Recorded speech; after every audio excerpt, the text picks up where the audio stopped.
वो जियान के इस टाइप के दिमाग को देखकर हैरान होती है। सीन शिफ्ट होता है, हमें दिखाया जाता है एक स्ट्रीमर का सीन जिसका नाम गोल्डन लाइट होता है। हमें बताया जाता है कि ये स्ट्रीमर काफी ज्यादा फेमस है क्योंकि ये बैटल ट्यूब को इस जगह पर प्ले करके दिखाता है और ये आते ही इस जगह पर कहने लगता है मैं वापस से आ चुका हूँ आज ग्राउंड में और इस जगह पर मैं काफी सारे लोगों को मारने वाला हूँ क्योंकि वो काफी ज्यादा स्ट्रॉन्ग और पावरफुल था, इसीलिए वो इजीली इन सभी को हंट करने वाला था इस बार। और वो कहता है तुम लोगों को बिल्कुल भी चिंता करने की जरूरत नहीं है, मैं काफी ज्यादा स्ट्रॉन्ग हो चुका हूँ पहले से।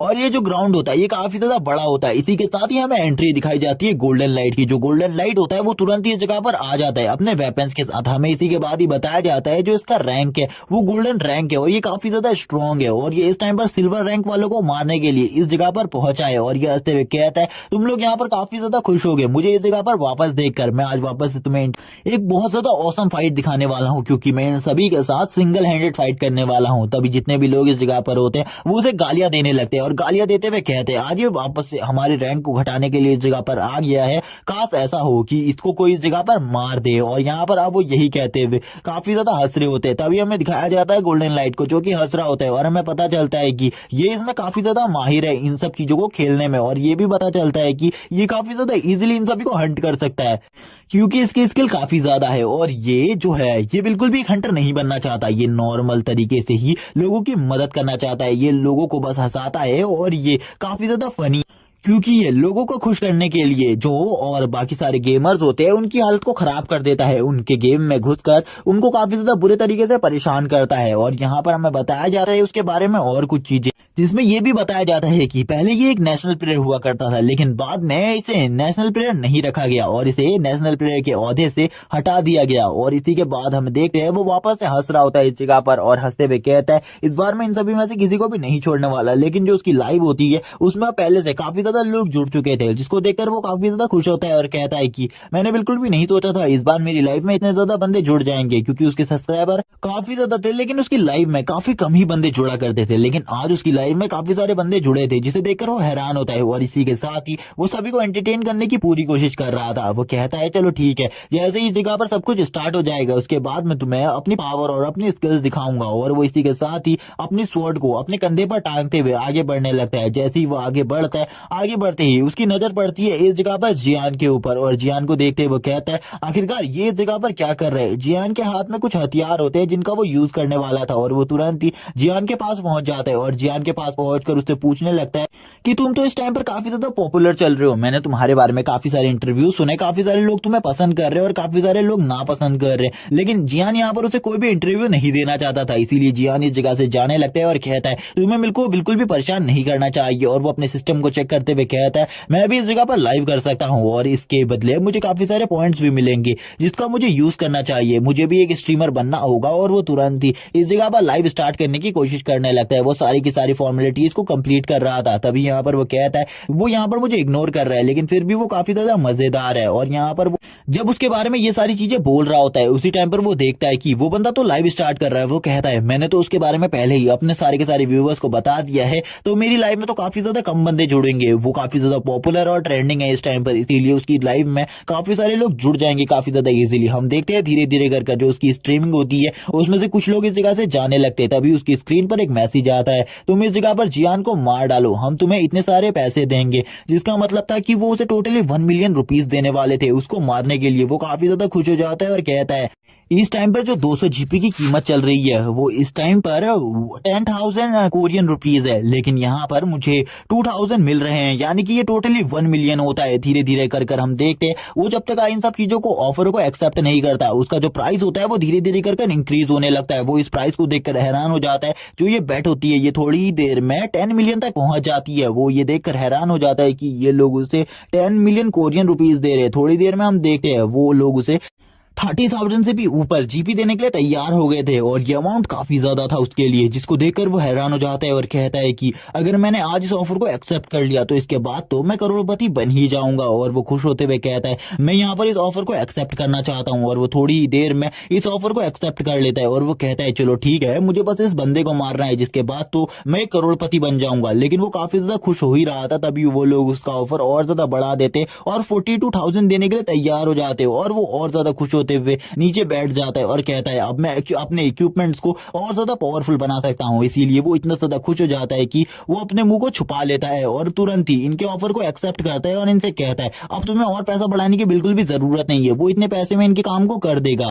और गाइस ये वही लोग हैं जिसने पिछली लाइफ में यू को भी मारने की कोशिश करी थी। अब वो यहाँ पर तैयार होते हुए कहता है मुझे इसे एक सफाई से मारना होगा, मुझे जैसे ही ये गेम स्टार्ट होगा इसे तुरंत ही मार देना है। और वैसे भी मेरे पास एक रिकॉल पॉइंट है जिससे मैं वापस से रिवाइव हो जाऊंगा, मुझे इन सब चीजों की चिंता ही नहीं है। हमें जियान को दिखाया जाता है, जो जियान होता है उसे भी इस जगह पर नोटिफिकेशन आना बाकी था कि ये मैच स्टार्ट हो चुका है। हम देखते हैं जो दूसरी तरफ से गोल्डन लाइट होता है वो तैयार होता है अपनी पावर के साथ। थोड़ी ही देर में ये जो गेम होता है ये स्टार्ट हो जाता है और ये गेम के स्टार्ट होते ही जियान अपने पॉइंट्स और अपने मिशंस को चेक कर रहा होता है, लेकिन जो दूसरी तरफ से गोल्डन लाइट होता है वो तो उसकी तरफ बढ़ चुका था उसको मारने के लिए। हम देखते हैं कि वो काफी ज्यादा तेजी से उसकी तरफ बढ़ता है और कहने लगता है मुझे माफ कर देना, इस जगह पर मैं तुम्हें मार रहा हूँ। और वो ये कहते हुए लास्ट में जियान का नाम लेता है, लेकिन जैसे ही वो जियान के करीब पहुंचता है उसे मारने के लिए, लेकिन तब तक का जो जियान होता है वो एक और स्लैश उसकी तरफ मार चुका था। और जियान का जो स्लैश था और अटैक था वो उससे काफी ज्यादा फास्ट था, क्योंकि जियान की जो कॉम्बेटिंग स्किल है वो पहले से काफी ज्यादा अच्छी है, जिस वजह से जियान उसके अटैक्स को इजीली रोक भी पा रहा था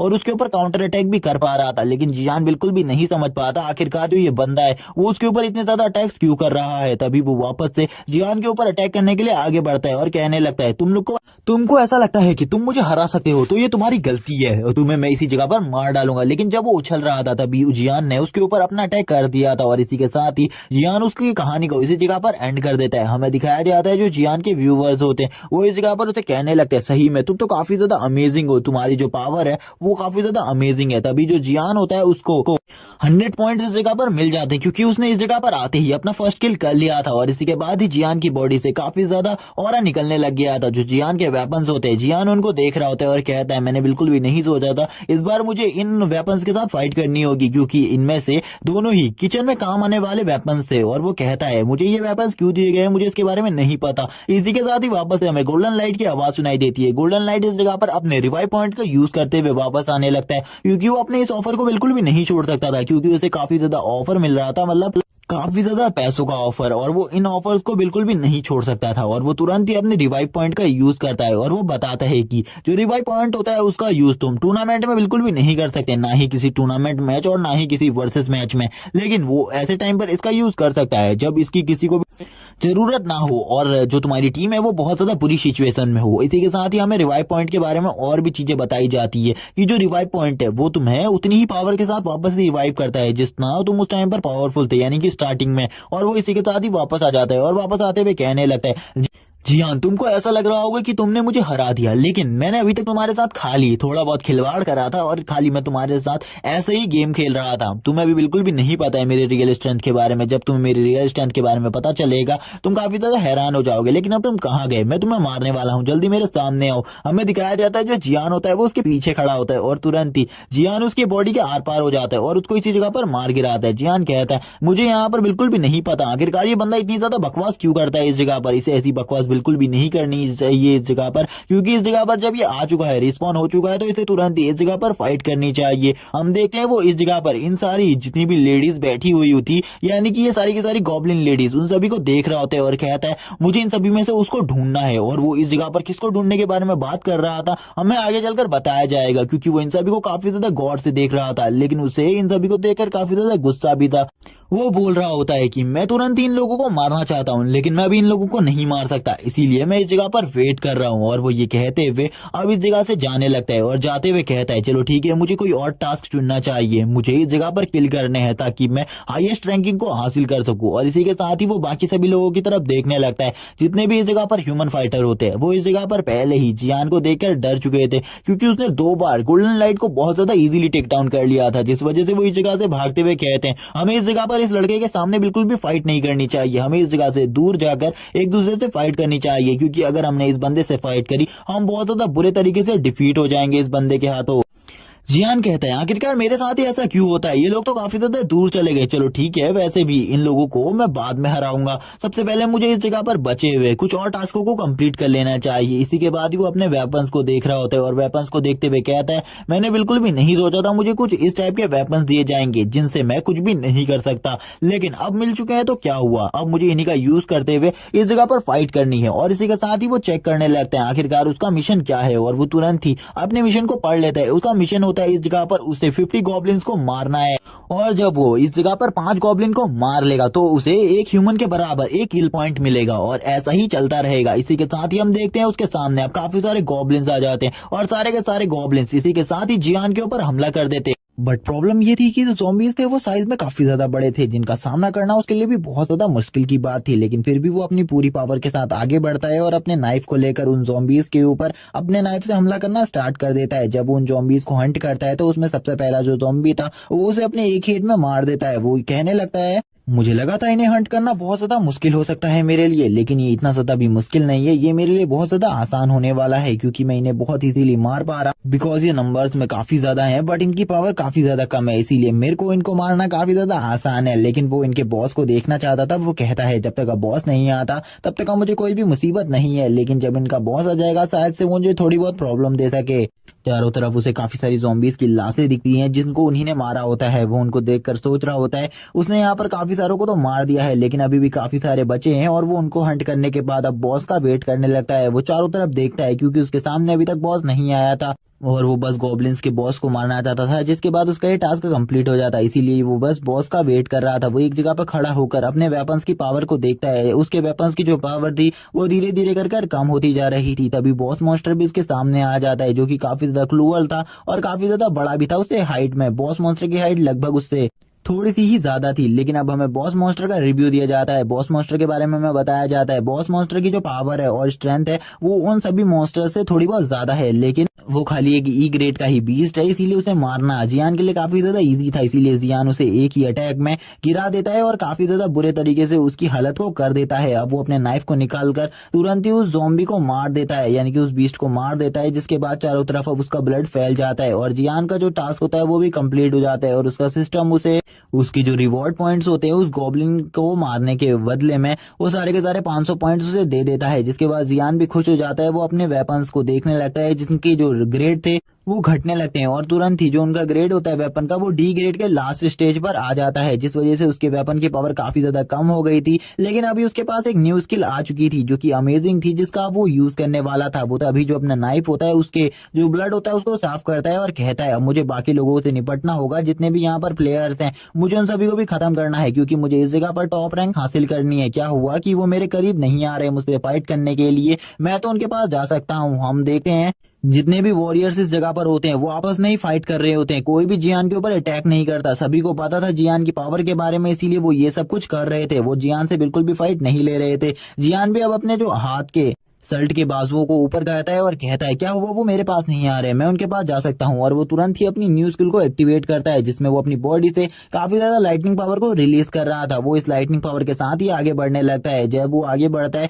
उसके जो व्यूवर्स होते हैं, यानी कि वो भी लाइव कर रहा था, जिस वजह से उसके व्यूवर्स भी उसे देख रहे होते हैं और कहने लगते हैं ये तो काफी ज्यादा अमेजिंग है। इसी के बाद सीन शिफ्ट होता है और हमें कोरिया की एक सिटी का सीन दिखाया जाता है, और इस सिटी में और कोई नहीं एक बहुत बड़ा स्टीमर जिसका नाम गोल्डन लाइट है वो रहता है। गोल्डन लाइट इन सब चीजों को देखकर शॉक हो जाता है। वो बोलता है आखिरकार ऐसा कैसे हो सकता है, जो जियान है उसने मेरे से मेरी लाइफ छीन ली, मैं यहाँ पर कैसे मारा जा सकता हूँ, मैं तो काफी ज्यादा पावरफुल हुआ करता था और मैं काफी ज्यादा प्रो भी था, उसने फिर भी मुझे कैसे मारा, वो भी खाली एक नाइफ से, मेरे साथ ऐसा नहीं हो सकता। उसके व्यूअर्स भी उसे नूब कह रहे होते हैं, लेकिन वो तभी कहता है इस बंदे ने यहाँ पर कोई ना कोई हैक जरूर लगाया होगा, वरना ये मेरे जैसे पावरफुल प्लेयर को कैसे हरा सकता है। और वैसे भी ये इतने सारे ज़ॉम्बीज से फाइट कर रहा है और इतना ज्यादा स्किलफुली फाइट कर रहा है जैसे कि इसे इन सब चीजों के बारे में पहले से पता हो किस तरीके से फाइट किया जाता है।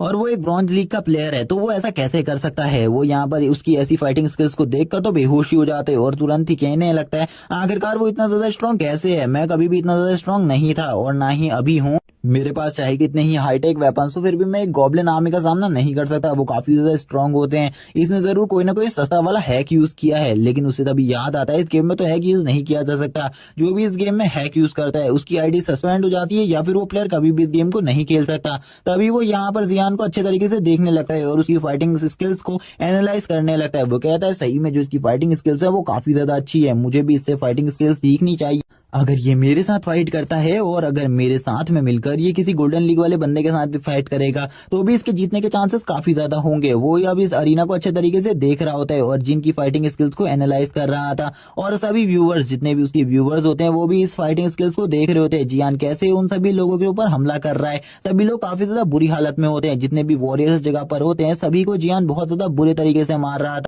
इनको पीटते पीटते जियान 2 किल कर लेता है और ये काफी ज्यादा इजी था उसके लिए। जियान 2 किल करने के बाद कहता है चलो मुझे भी और ज्यादा किल करने हैं, क्योंकि मुझे एक किल काउंट का रिकॉर्ड सेट करना है या फिर किसी के रिकॉर्ड को ब्रेक करना है। तभी जो 2 बंदे होते हैं जिनमें से एक मैजिशियन और एक वॉरियर होता है वो दोनों यहाँ पर हाथ मिला लेते हैं और कहने लगते हैं हम दोनों को मिलकर हाथ देना होगा, और अगर हम दोनों मिलकर फाइट नहीं करेंगे तो आज हम दोनों भी इसी जगह पर मारे जाएंगे। और गाइस जो जियान अभी किल कर रहा है उसमें गोल्डन लाइट का कोई भी किल शामिल नहीं है, क्योंकि वो स्टार्ट से पहले किल हुए थे और उन किल्स को शामिल नहीं किया जाता रिकॉर्ड्स में। जियान यहाँ पर अभी भी फाइट कर रहा होता है। जियान उन दोनों की टीमिंग को देख लेता है। जियान समझ जाता है ये दोनों टीम में उसके ऊपर अटैक कर रहे हैं। तभी वो दोनों, एक बंदा एक्सबो से अटैक करता है जियान के ऊपर, तो दूसरा बंदा अपने मैजिक से अटैक कर रहा होता है। लेकिन जियान बहुत ज्यादा इजीली उनके अटैक्स को डॉज करते हुए उनमें से एक बंदे का अटैक उसी की तरफ रिफ्लेक्ट कर देता है और उन दोनों से पूरे ईगो के साथ बोलता है क्या तुमको सही में लगता है तुम मुझे मार सकते हो, तुम 2 मिलकर। लेकिन उन दोनों को तो पता था कि अब उनके सामने जो खड़ा है वो उनकी मौत है। तभी यहाँ पर जियान फास्ट स्पीड में उन दोनों के आर पार चला जाता है और वैसे ही उन दोनों की जो सोल होती है यानी कि वो जो उनकी बॉडी थी वो इसी के साथ इस जगह से डिसअपेयर हो जाती है और वो दोनों भी इस जगह से चले जाते हैं। कुछ लोग जियान को गालियां भी दे रहे थे, लेकिन फिर भी कुछ लोग अच्छा मानते थे जियान को, जो कि जियान के फैंस होते हैं। जियान अपने वेपन को अच्छे तरीके से देखता है। उसका वेपन पहले से और ज्यादा वीक होता जा रहा था। जियान कहने लगता है मुझे किसी और वेपन का यूज करना होगा, क्योंकि धीरे धीरे कर कर ये दोनों वेपन्स भी काफी ज्यादा कमजोर होते जा रहे हैं। मुझे अपने किसी और वेपन को ढूंढना होगा, लेकिन अभी जो किल काउंट है मुझे उसे जारी रखना होगा। लेकिन तभी सिस्टम की पॉपअप स्क्रीन वापस से चमकती है और उसे बताती है कि अगर वो इस मैच को जीत लेता है तो उसे टोटली 3000 पॉइंट्स मिलेंगे। ये बात सुनने के बाद जियान भी थोड़ा बहुत खुश हो जाता है, क्योंकि जीतने के वो थोड़ा सा करीब था। उसने लगभग 9 या 8 किल कर लिए थे। इसी वजह से वो बिल्कुल निश्चिंत होता है, क्योंकि वो अभी भी काफी सारे किल्स और कर इस रिकॉर्ड को एक रिकॉर्ड सेट कर सकता था अपनी पब्लिक के लिए। इसी के साथ ही 10 मिनट बाद का सीन दिखाया जाता है जब जियान अपने सिस्टम को वापस से चेक करता है, जिसमें उसके लिए एक न्यू टास्क होता है जो कि होता है शैडो क्वीन को उसे प्रोवोक करना है। अगर वो शैडो क्वीन को प्रोवोक कर लेगा तो उसे 50,000 पॉइंट्स मिलेंगे, जो कि काफी ज्यादा अमाउंट होता है। इसीलिए वो इस टास्क को तो करने ही वाला था। वो तभी कुछ एंटिटीज के बारे में बात करता है जो कि डिवाइन लेवल के भी पार पहुंच जाती है। वो कहता है जो भी डिवाइन लेवल को कंप्लीट कर लेता है और डिवाइन लेवल के पार पहुंच जाता है तो उसे हम क्रिएटर बोलते हैं। और इस सीरीज के स्टार्ट में भी कुछ क्रिएटर्स को दिखाया गया था जो कि काफी ज्यादा स्ट्रॉन्ग थे, जिन्होंने जियान का वापस से रीइंकार्नेशन किया था। उन लोगों की पावर की इमेजिनेशन तुम इसी से कर सकते हो कि उनमें से जो सबसे ज्यादा पावरफुल है वो इतना ज्यादा स्ट्रॉन्ग है कि बाकी सभी को एक ही बार में मार सकता है, एक ही झटके से। लेकिन वो चाहता है कि इस वर्ल्ड में बैलेंस बना रहे, इस वर्ल्ड में किसी भी तरीके से बैलेंस बना रहे। इसीलिए वो नहीं चाहता कि कोई भी इस वर्ल्ड में आकर डिसबैलेंस क्रिएट करे। इसीलिए उसने मुझे वापस से रीइंकार्नेट करवाया और अब वो चाहता है कि मैं इस वर्ल्ड में पूरे तरीके से बैलेंस को बनाए रखूं। लेकिन अगर मेरे वजह से कोई भी बैलेंस बिगड़ता है तो वो मुझे भी खत्म कर देंगे। इसीलिए मुझे अपने सिस्टम का अच्छे तरीके से यूज करना है, मुझे कोई भी गलती नहीं करनी। इसी के बाद अब वो अपने अगले टास्क के बारे में सोचते हुए कहने लगता है मुझे कुछ भी कर अपने बाकी सारे टास्कों को भी कंप्लीट करना होगा, क्योंकि अब थोड़ी ही देर बाद विनर अनाउंस होने वाला था और ये जो मैच था वो भी ओवर होने वाला था। अब खाली कुछ मिनट्स ही बचे थे इस मैच को ओवर होने में। जियान भी अब सोच रहा होता है कि आखिरकार वो शैडो क्वीन को कहां पर ढूंढेगा, क्योंकि शैडो क्वीन ऐसी जगहों पर होती है उसको ढूंढना बहुत ज्यादा मुश्किल होता है। वो तभी जो ऑडिटोरियम उसके सामने बना है उस ऑडिटोरियम को अच्छे तरीके से देखता है और कहता है इस जगह पर शैडो क्वीन बिल्कुल भी नहीं है, मुझे शैडो क्वीन बिल्कुल भी नजर नहीं आ रही, मुझे ये कुछ गॉब्लिन ही दिख रहे हैं। अगर मुझे शैडो क्वीन नजर आ जाती तो मैं उसे अभी ही प्रोवोक कर देता, लेकिन मुझे लगता है इसके लिए मुझे इस जगह पर बाद में आना पड़ेगा। इसी के बाद विनर अनाउंस हो जाता है जो कि जियान होता है और उसने टोटली 10 किल किए होते हैं और ये एक रिकॉर्ड होता है जो कि जिन ने बनाया था, जिसको आज तक कोई भी ब्रेक नहीं कर पाया था और इस रिकॉर्ड तक भी कोई नहीं पहुंच पाया था। लेकिन जियान इस रिकॉर्ड तक पहुंच गया था और उसने 10 10 किल कर लिए थे। और इसी के बाद अब इन सब चीजों के बारे में चारों तरफ सोशल मीडिया में आग की तरफ फैल जाती है कि जियान वो दूसरा बंदा है जिसने 10 किल कर जिनके रिकॉर्ड तक पहुंच गया है। शायद से वो जिनका रिकॉर्ड तोड़ भी सकता है अगर उसे थोड़ा टाइम और दिया जाए तो, क्योंकि जो जियान था उसने इस रिकॉर्ड को काफी कम ही टाइम में कर लिया था। सभी लोग अब यहाँ पर जियान को सब्सक्राइब करने लगते हैं, फॉलो करने लगते हैं, और उन सभी के साथ ही जियान के ऐसे ही 10,000 फॉलोअर्स हो जाते हैं। और अब सभी लोग जब भी वो लाइव करता 4,000 लोग उसकी लाइव स्ट्रीम में हमेशा जुड़ जाया करते थे, और ये काफी ज्यादा अच्छी बात थी उसके लिए। और वो धीरे धीरे कर काफी ज्यादा पॉपुलर होता जा रहा था। जितने भी मेंबर स्वॉर्ड किंग की फैमिली के थे जो कि पहले उसे हेट किया करते थे, अब वो भी उसके साथ जुड़ना चाहते थे। गोल्डन लाइट का इसमें सबसे बड़ा हाथ बताया जाता है। काफी सारे लोग गोल्डन लाइट को हेट देने लगते हैं, लेकिन गोल्डन लाइट अब जियान के बारे में सोचते हुए कहता है वो बंदा जल्द ही काफी ज्यादा पॉपुलर हो गया है, लेकिन फिर भी मैं उस बंदे के बारे में एक ही चीज कहना चाहूंगा, वो बंदा सही में काफी ज्यादा ग्रेट है। मैं उसके बारे में एक ही चीज कहना चाहता हूँ कि वो स्वॉर्ड किंग से तो काफी ज्यादा अच्छा खेलता है और उस बंदे की स्किल्स भी काफी ज्यादा अच्छी है। मैं इस बंदे के बारे में एक ही चीज कह सकता हूँ कि ये जब फाइट करता है तो इसके सामने कोई भी नहीं टिक सकता, ये एक गॉड की तरह है। और तभी वो उसके बारे में काफी सारी चीजें कहता है और उसके नारे लगाने लगता है। वो जियान के बारे में ये भी कहता है कि वो आगे से जियान को फॉलो किया करेगा और वो अब जियान की हर बात को मानेगा, जैसे कि वो फाइट करता है और वो कभी भी किसी को बुली नहीं करेगा फाइट के बीच में। जियान भी यहाँ पर अब अपने बारे में ही सोच रहा होता है, क्योंकि जियान के 10,000 फॉलोअर्स हो चुके थे और वो इस टाइम पर काफी ज्यादा पॉपुलर भी हो गया था इन्हीं सब चीजों की वजह से। लेकिन अभी भी उसने काफी सारी चीजें अचीव करनी थी जो कि उसने अभी अचीव नहीं करी थी, क्योंकि जियान अब अपने पुराने घर में वापस आ चुका था, इसीलिए उस घर का सीन दिखाया जाता है। हमें यहाँ पर अब यू को भी दिखाया जाता है। यू भी जियान की इन सब चीजों को देखकर शॉक होती है। वो कहने लगती है आखिरकार तुम ऐसा कैसे कर सकते हो, मुझे तो तुम्हें देखकर ऐसा कभी भी नहीं लगा कि तुम इतने पावरफुल रिकॉर्ड को भी ब्रेक करने की हिम्मत रख सकते हो, तुम तो सही में अमेजिंग हो।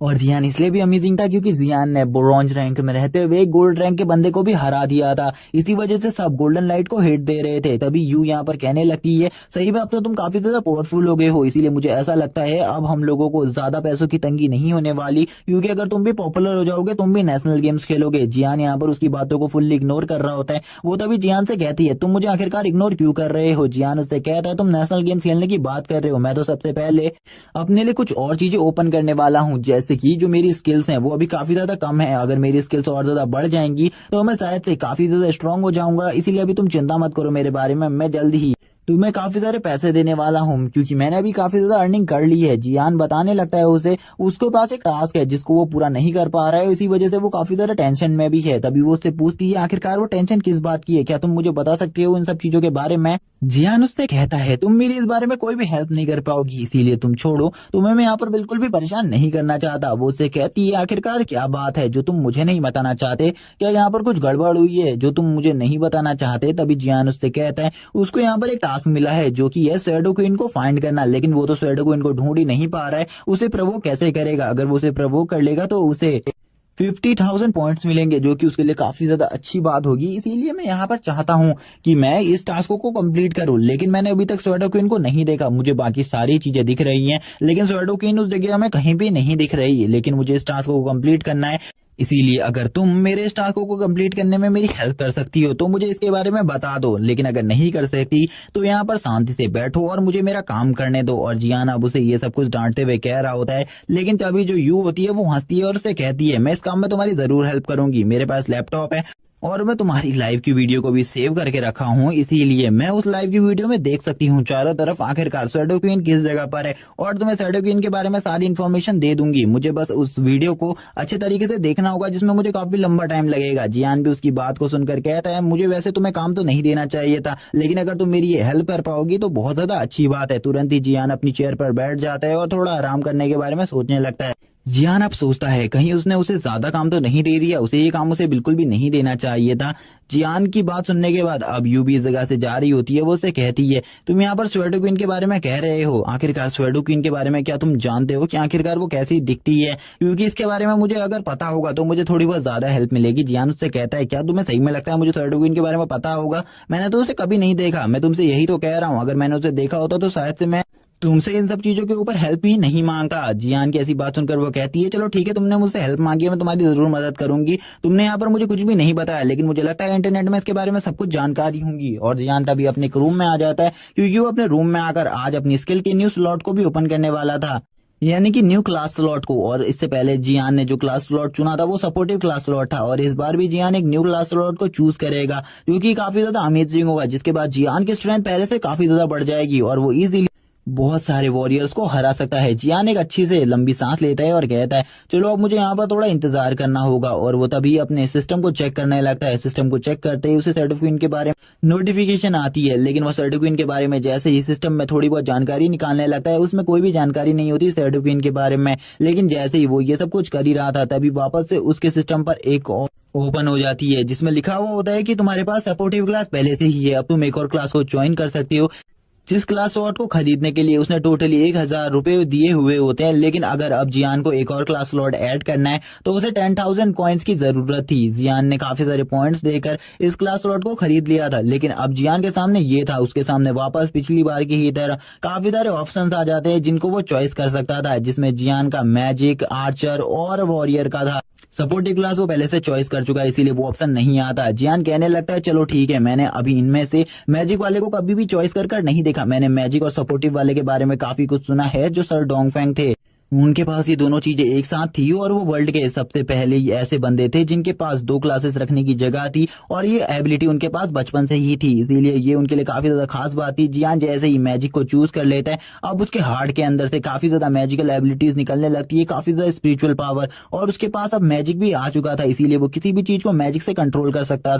वो मैजिक एलिमेंट की जैसे ही उसे पावर मिलती है वो कहता है अब मैं यहाँ पर मैजिक एलिमेंट को मैजिशियन भी हूँ, इसीलिए मैं किसी भी टाइप का मैजिक यूज कर सकता हूँ, और इसीलिए सबसे पहले मुझे यहाँ पर अपने तीनों के तीनों जो डेंटियंस हैं उनको एक साथ सिंबलाइज करना होगा, यानी कि एक साथ में लाना होगा, और अगर मैंने उन्हें एक साथ मिलाकर कंट्रोल कर लिया तो उसके बाद जो मेरी स्ट्रेंथ और मेरी मैजिक एबिलिटीज होंगी वो इतनी ज्यादा इनहेंस हो जाएंगी कि कोई भी मैजिशियन, कोई भी नॉर्मल मैजिशियन और कोई भी सुप्रीम मैजिशियन वो मुझे नहीं हरा सकते। इसी के साथ ही वो मैजिक से अपने हाथ में एक मैजिक बॉल को क्रिएट करने लगता है जो कि एनर्जी से बनी हुई थी। वो जब इस मैजिक बॉल को क्रिएट कर रहा होता है उसकी बॉडी से इतनी ज्यादा एनर्जी निकल रही होती है जिसके बारे में उसने कभी भी नहीं सोचा होता। ये एनर्जी का अमाउंट काफी ज्यादा था। तभी सर डोंगफेंग के बारे में बताते वो कहता है जब सर डोंगफेंग के साथ वो एक जगह पर बैठा हुआ था वो काफी ज्यादा अच्छे से बात कर रहे थे उससे, क्योंकि उस टाइम पर उन्होंने वाइन काफी ज्यादा पी ली थी। वो जियान से ये कह रहे थे कि अगर तुम पहले अगर इस जगह पर आ चुके होते तो शायद से मैं तुम्हें हमारी कंट्री का नागरिक भी बना देता, लेकिन अभी मेरे हाथ में कुछ भी नहीं है, अभी तुम हमारी कंट्री के नागरिक कभी भी नहीं बन सकते। जियान अपना उनके साथ रिलेशन के बारे में कहता है, वो उनका और मेरा रिलेशन काफी ज्यादा अच्छा हो सकता था, हम दोनों काफी ज्यादा अच्छे दोस्त बन सकते थे, लेकिन ये चीजें ज्यादा नहीं हुई। वो मुझसे काफी ज्यादा बातें किया करते थे, लेकिन वो काफी सारी बातों को हमेशा रिपीट किया करते थे।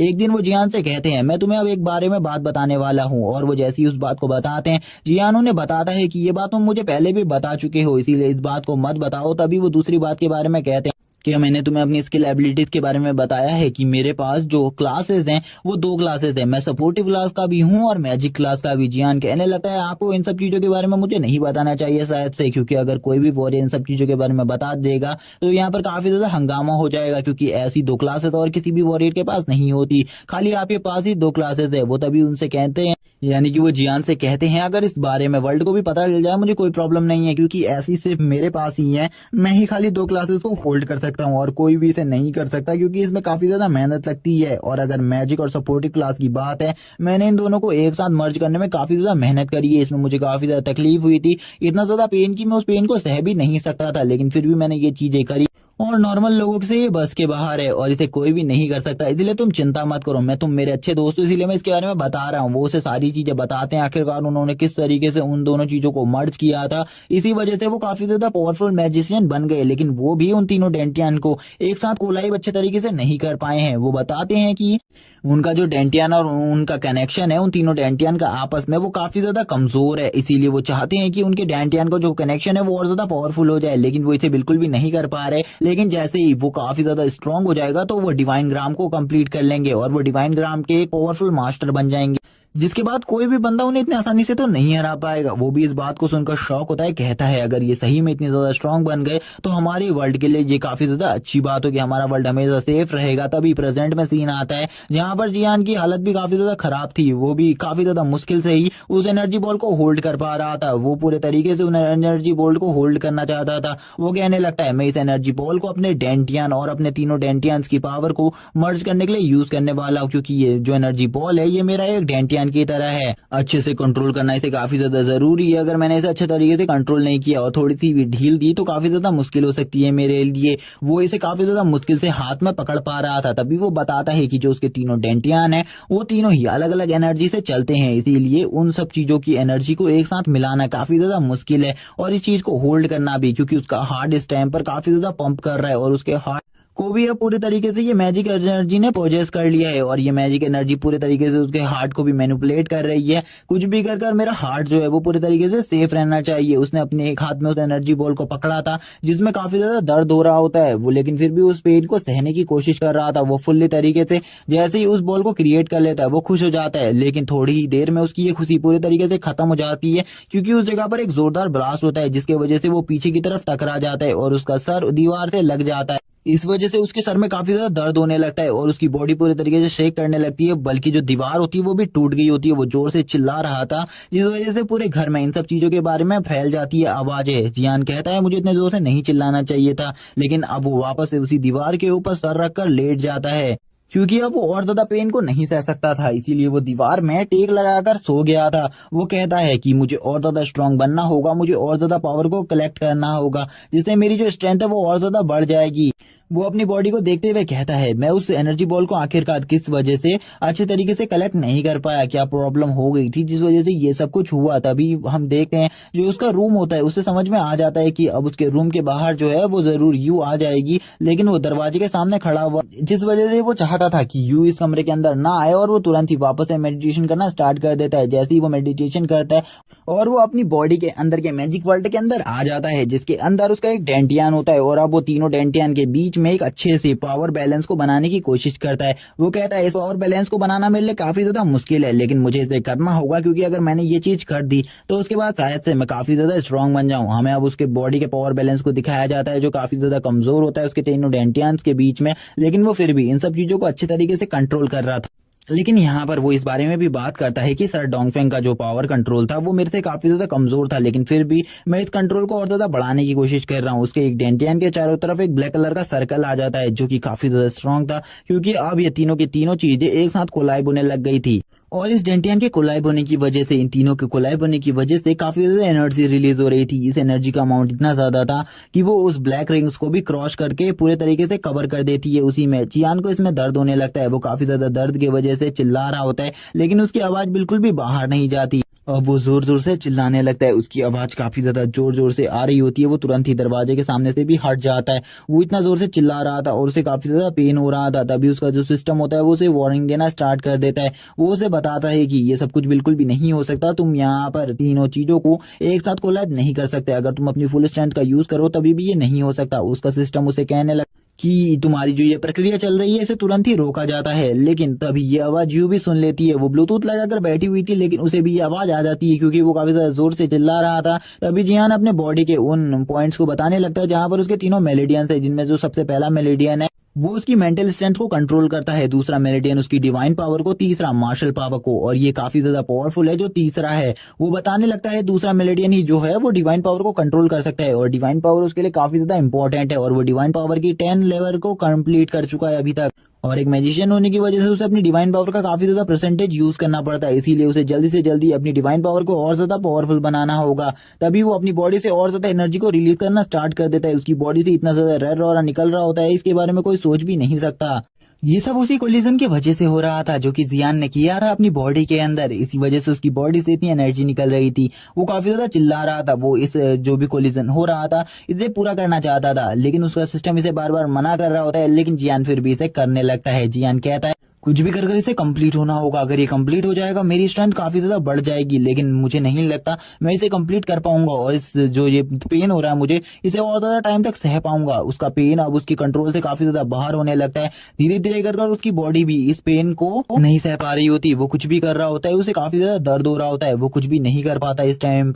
यू को भी अब जियान की चिंता होने लगती है, आखिरकार रूम में क्या हो रहा है। अब वो इन सब चीजों के बारे में जानना चाहती थी, इसीलिए वो अब आगे बढ़ने लगती है। वो तेजी से अब जियान के रूम की तरफ दौड़ रही होती है और जियान को आवाज देने लगती है और जियान से कहती है आखिरकार उस जगह पर क्या हो रहा है, मुझे जल्दी बताओ। क्या तुम किसी बड़ी प्रॉब्लम में फंस गए हो? मुझे जल्दी से बताओ। क्या तुम मेरी आवाज को नहीं सुन पा रहे। वो जोर जोर से इसी सब चीजों के बारे में चिल्ला रही होती है और जियान को कहने लगती है तुम मेरी आवाज नहीं सुन रहे, क्या हुआ। लेकिन जैसे ही वो जियान के रूम के अंदर आती है वो शॉक हो जाती है जियान को ऐसी हालत में देख। वो शॉक हो गई थी जियान को। इसी के साथ ही वो बर्फ वाली पट्टी देने लगती है और जियान को कहने लगती है क्या सही में यहाँ पर तुम्हारे सर में दर्द ही हुआ है और कोई भी प्रॉब्लम नहीं है। जियान उससे कहता है मैंने तुम्हें कहा तो यहाँ पर मुझे और कोई भी प्रॉब्लम नहीं है, बस मेरे सर में दर्द हो गया था जिस वजह से मैं काफी ज्यादा जोर से चिल्ला रहा था।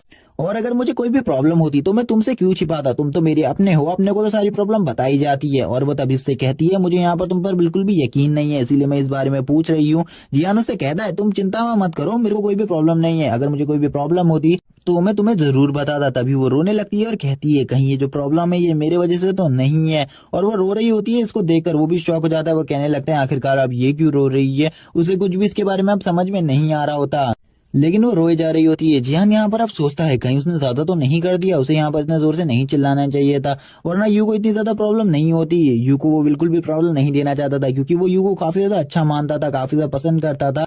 वो यू को बिल्कुल भी रोता हुआ नहीं देख सकता था, इसीलिए वो यू से कहता है तुम सही में, मैं सच बोल रहा हूँ, मुझे कोई भी प्रॉब्लम नहीं है, इसीलिए तुम चिंता मत करो, मुझे कुछ भी नहीं हुआ और ना ही होगा। तभी उसकी ऐसी बात सुनने के बाद यू कहती है ठीक है अगर यहाँ पर तुम्हें कोई भी प्रॉब्लम नहीं है तो मैं इस बात को मान लेती हूँ, लेकिन कभी भी अगर तुम्हें कोई भी प्रॉब्लम हो तो मुझे इसके बारे में जरूर बताना क्योंकि तुम्हारे पास मेरे अलावा कोई भी नहीं है इन सारी बातों को करने के लिए और ना ही मेरे पास कोई है। जियान भी इस बात को सुनने के बाद कहता है ठीक है, और तभी यू भी उसकी तरफ देखती है और यू को भी समझ में आ जाता है इसे कोई भी प्रॉब्लम नहीं है अब, इसीलिए यू यहाँ पर खुश हो जाती है और कहती है ठीक है अगर तुम्हें कोई प्रॉब्लम नहीं है अब मैं तुम्हें ज्यादा परेशान नहीं करूंगी। और वो तुरंत ही अपने आंसू जो होते हैं उसे पोंछ लेती है और जियान की चेस्ट के ऊपर एक जोरदार पंच मार देती है और कहती है अगर तुम्हें कोई भी प्रॉब्लम नहीं है तो काफी ज्यादा अच्छी बात है ये तो। लेकिन ये पंच काफी ज्यादा स्ट्रॉन्ग था शायद से, जिस वजह से जियान भी यहाँ पर चिल्लाने लगता है और कहता है सही में इसने तो काफी ज्यादा जोर से मारा है ये पंच, मैंने बिल्कुल भी नहीं सोचा था। और वो जियान से ये कहते हुए निकल जाती है इस जगह से। वो उसका काम कर रही है और उसकी जो वो लेडी है यानी कि वो स्वेडो क्वीन, उसी को वो अब ढूंढने जा रही है। जियान भी अब कहता है चलो ठीक है अगर तुम ढूंढने जा रही हो तो।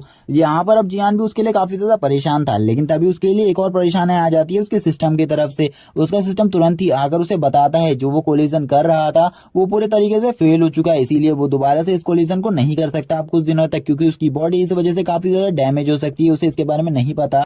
जब सिस्टम की ऐसी बात को पढ़ता है जियान तो उसे भी यहाँ पर शॉक लगता है क्योंकि उसे नहीं लगा था वो इस कोलिजन को फेल कर देगा। उसे लगा था वो पहले ही बार में इस कोलिजन को कर पाएगा, लेकिन अभी भी वो काफी ज्यादा स्ट्रांग था। वो अपनी जो मैजिक पावर होती है उसका यूज करते हुए अब इस जगह पर एक टावल को उठा लेता है और उसको पूरे तरीके से निचोड़ देता है। इसी के बाद कहता है आगे चलकर मैं इस डिवाइन पावर को अच्छे तरीके से अवेक कर लूंगा, इसीलिए मुझे इस बारे में कोई भी चिंता नहीं है, मैं जल्दी से जल्दी और ज्यादा डिवाइन पावर को कलेक्ट करूंगा, दोबारा से इन सब चीजों को कर लूंगा और अगली बार मैं जरूर सक्सेसफुल हूंगा। इसी के साथ ही वो एक और चीज के बारे में बात करते हुए कहता है जो उनका कनेक्शन है उन तीनों पॉइंट्स का आपस में वो काफी ज्यादा वीक है मेरा, इसीलिए मुझे उसे और ज्यादा स्ट्रॉन्ग करना होगा ताकि मैं अपनी मार्शल स्ट्रेंथ को और ज्यादा बढ़ा सकूं। और वो अब अपने सभी स्कोर्स को देखने के बारे में सोचने लगता है। वो कहता है मुझे एक बार अपने सारे के सारे स्कोर्स देखने चाहिए। वो तभी अपनी डिवाइन पावर को चेक करने लगता है। जैसे ही वो अपनी डिवाइन पावर को देखता है उसकी डिवाइन पावर 10 होती है। उसके डिवाइन सिस्टम उसे कहने लगता है अगर वो अपनी डिवाइन पावर को अपग्रेड करना चाहता है तो उसे और ज्यादा स्ट्रेंथ की जरूरत है। उसकी मार्शल पावर 14 होती है जो कि काफी ज्यादा अच्छा होता है उसके लिए, उसकी स्ट्रेंथ भी अच्छी होती है, उसका फोर्स 14 होता है। और इन सब चीजों को देखकर वो कहता है चलो ठीक है मेरा कुछ चीज है तो ठीक है, लेकिन अभी भी काफी सारी चीजें मेरी बेकार हैं, इसीलिए मुझे इनको और ज्यादा स्ट्रॉन्ग करना होगा, मुझे अपनी पावर्स को और ज्यादा बढ़ाना होगा। वो अपने पसीने को पोंछ रहा होता है और खुश होते हुए कहता है चलो ठीक है अब तो यहाँ पर रात भी होने वाली है, इसीलिए मुझे आराम से सो जाना चाहिए, मुझे ज्यादा परेशानी नहीं लेनी चाहिए, कल तक शायद से मेरे पास कोई न्यू उपहार भी आ जाएंगे जो कि सिस्टम की तरफ से हैं, जो कि लोड हो रहे हैं, अभी अभी तक नहीं आए हैं मेरे पास, जिन्हें आने में थोड़ा टाइम लगने वाला है और लगता है सुबह तक का टाइम ठीक रहेगा उन दोनों चीजों के लिए। और इसी के बाद अब वो सोचता है आखिरकार जो पावर उसको मिली है आखिरकार वो उससे क्या कर सकता है, उसे एक बार इन सब चीजों को चेक करना चाहिए। इसी के बाद अब वो ये सोच ही रहा होता है, तभी वो कहता है क्या वो एक फायरबॉल को क्रिएट कर सकता है एक नॉर्मल मैजिशियन की तरह। इसी के साथ ही वो अपने हाथ को आगे करता है और अपने हाथ को आगे कर कर एक फायरबॉल को कंट्रोल करने की कोशिश करने लगता है, यानी कि एक फायरबॉल बनाने की सबसे पहले तो वो कोशिश कर रहा होता है, लेकिन वो इसके लिए काफी ज्यादा मुश्किल होता है। थोड़ी देर तक तो वो फायरबॉल को क्रिएट ही नहीं कर पाता। जैसे ही वो उस फायरबॉल को क्रिएट कर लेता है तो वो उसे कंट्रोल नहीं कर पाता। अब कुछ मिनट्स बाद का सीन दिखाया जाता है जब वो इन दोनों चीजों को अच्छे तरीके से कंट्रोल कर लेता है और वो कहता है ये तो काफी ज्यादा अच्छी बात है, मैं इन्हें इजीली कंट्रोल कर पा रहा हूँ। अब हमें वापस से मून का सीन दिखाया जाता है। इसी के बाद हमें अब अगली मॉर्निंग का सीन दिखाते हैं जब जियान के रूम में कोई भी नहीं होता, तभी उसका सिस्टम वापस से अवेक होता है और उसे बताता है तुम्हारे रिवॉर्ड्स पूरी तरीके से लोड हो चुके हैं, इसीलिए अपने रिवॉर्ड्स को अब तुम चेक कर सकते हो, अब तुम्हारे रिवॉर्ड्स तुम्हारे आसपास ही। जिनमें से तो एक बॉल होती है जो कि किसी गेम की बॉल होती है, लेकिन जो दूसरी चीज होती है उसके बारे में ज्यादा कुछ नहीं बताया जाता। लेकिन जैसे ही जियान इन दोनों चीजों को देखता है उसे पता चलता है ये दोनों ही एक सी ग्रेड की वेपन।